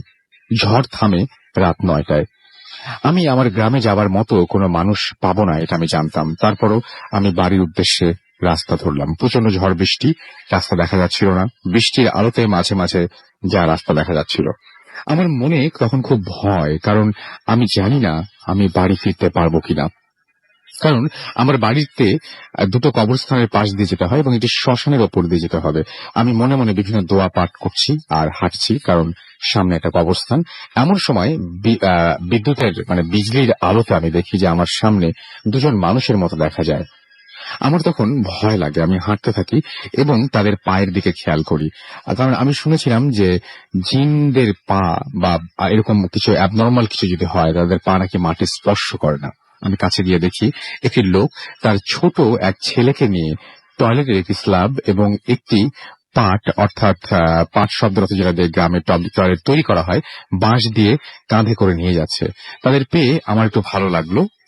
তারপর লোকটি আমাকে বলল যে ভাই, আমার ছেলে ছোট, সে পারছে না, আপনি একটু ধরবেন ভাই। আমি কিছু না বলে স্যান্ডেল ছেলেটির হাতে দিয়ে সেটি আমার কাঁধে নিলাম। একটা কবরস্থান পার হলাম, একটু পরে লোকটি বলল, ভাই এখানে আমার বাড়ি। আমি সেটি কাঁধে থেকে নামালাম এবং লোকটির দিকে তাকালাম। লোকটি আমাকে বলল, তুমি আমার বাড়িতে থাকো। আমি বললাম যে না, জানি না কেন যেন আমাকে শুধুই বাড়ির দিকে টানছে। সামনে নদীর ধারে শ্মশানের পাশে হরি মন্দির, যাকে হরির বাড়ি বলা হয়। রাসেল ভাই, আমি আজ লেখার সময়ও আমার সেদিনের কথা মনে পড়ে গায়ের লোম দাঁড়িয়ে যাচ্ছে। শ্মশানের দিকে যখন আমার চোখ যায়, তখন আমি বিচির আলোতে দেখি শ্মশানে কিছু লোক এবং আলো জ্বলছে। আমি মনে করলাম হয়তো মানুষ মারা গেছে, পোড়ানো হচ্ছে। আমার কাছে তখন মোবাইল ছিল না যে আমি কারো কাছে কল করব। আমার মন তখন সামনে যাওয়ার সাহস পাচ্ছে না। আমি কি করব, যেতেও পারছি না, পেছনেও আসতে পারছি না। তারপরও আমি সামনে হাঁটা দিলাম এবং অনেক সাহস নিয়ে শ্মশানে উঠলাম। তখন আমি কোনো মানুষ বা আগুন কিছুই দেখতে পেলাম না, চারিদিকে শুধু অন্ধকার। এমন সময় আমার পা থেমে যায়। বিচির আলোতে দেখি একটি কাঁথা, একটি মাদুর ও একটি বালিশ। একটু উঁচুর ওপরে একটি মাটির ওপর কলস। আমার সারা গা দিয়ে শুধু ঘাম ঝরছে। হঠাৎ খেয়াল করলাম আমার মাথার উপরে বটগাছে কেমন একটা শব্দ হচ্ছে এবং আমি যে শব্দ, যে বর্ণনা, সেটা আমি ভাষায় ব্যক্ত করতে পারবো না। হঠাৎ আমি খেয়াল করি যে আমার পেছনে মনে হয় অনেক মানুষ ফিসফিস করছে। আমার শরীর তখন মনে হচ্ছিল পাথরের মতো হয়ে গেছে। আমি হাঁটলেই আমাকে কেউ ধরে ফেলবে। আমি মোটামুটি 10 মিনিট সেখানে স্থির দাঁড়িয়েছিলাম এবং দোয়া পড়ছিলাম। তারপর হাঁটা শুরু করলাম। কিছু দূর হেঁটে একটি জলা ছিল। আমি জানতাম যে জলা পার হলে আর কেউ আমার কাছে আসতে পারবে না। আমি হাঁটছিলাম আর পেছনে বিভিন্ন ধরনের শব্দ হচ্ছিল এবং আমাকে পেছনে তাকানোর জন্য বলা হচ্ছিল, কিন্তু তাদের কথাগুলো ছিল অনেকটা অন্যরকম, একটা মানে বিকৃত একটা স্বরে তারা কথা বলছিল। আমার মনে হচ্ছিল যে পেছনে তাকাই, আর আবার মনে হচ্ছিল যে আমার তো কোনো ক্ষতি হচ্ছে না, আমি পেছনে তাকাবো কেন। আমি হালকা চোখ আড়াল করি এক সাইডে, দেখি যে কিছু নাই। আমার জলার কাছাকাছি এমন সময় দেখি যে আমার সামনে একটি বিরাট কালো কি যেন দুই দিক থেকে 2 হাত দিয়ে দাঁড়িয়ে আছে। আমি ওপরে তাকাইনি, কারণ তার চেহারা দেখলে হয়তো সহ্য করতে পারবো না। শুধু একটু ডানে বামে খেয়াল করে আমি হাত কতদূর খেয়াল করি, তার হাত কতদূর তা আমার দৃষ্টিতে পড়েনি। আমি কিছু দোয়া পড়ি এবং সে যা বলে যে আমাকে অতিক্রম করে যা দেখি তোর কেমন সাহস। এমন পর্যায়ে আমি কি করব বুঝতে পারছিলাম না। আমার সমস্ত শরীর তখন ভেজা। আমার জীবনের মায়া ত্যাগ করে আল্লাহর নাম নিয়ে আমি তার শরীরের নিচ দিয়ে চলে আসি। তখন সে আমাকে পেছন থেকে বলে যে আমি কোন একটা কারণে আজকে বেঁচে গেছি এবং সামনে আর কোনো বিপদ নেই। তারপর বাড়িতে যাই এবং মায়ের মুখে জানতে পারি আসলেই সেদিনে একটি মানুষ মারা যায় এবং তাকে বিকেলে পোড়ানো হয়। মা আমাকে সেদিন রাতে কিছু খেতে দেয়নি। এমন বিপদে আমি আর কোনোদিন পড়িনি। রাসেল ভাই, ভালো লাগলে পড়ে শোনাবেন। আমরা পড়ে শোনালাম। মোটামুটি এই ঘটনাগুলোই আমাদের কাছে এসেছিল এবং যে ঘটনাগুলো আমাদের কাছে এসেছিল সেটা আমরা একে একে পড়ে শোনালাম। আমরা ছোট্ট একটা বিরতি যাবো এবং বিরতির পরে আবারও ফিরে আসবো ইনফরমেশন নিয়ে। সুতরাং আমাদের সাথে থাকুন এবং SMS করতে হলে মোবাইলের মেসেজ আপনাকে টাইপ করুন FORTI FORTI স্পেস দিয়ে লিখুন আপনার নাম, স্পেস দিয়ে আপনার মেসেজ পাঠিয়ে 9840 নাম্বার। যারা আমাদের ইমেল করতে চান, আমাদের ইমেল অ্যাড্রেস হচ্ছে bhutfm@radiofurti.fm, which is BHWTFM@radioforti.fm।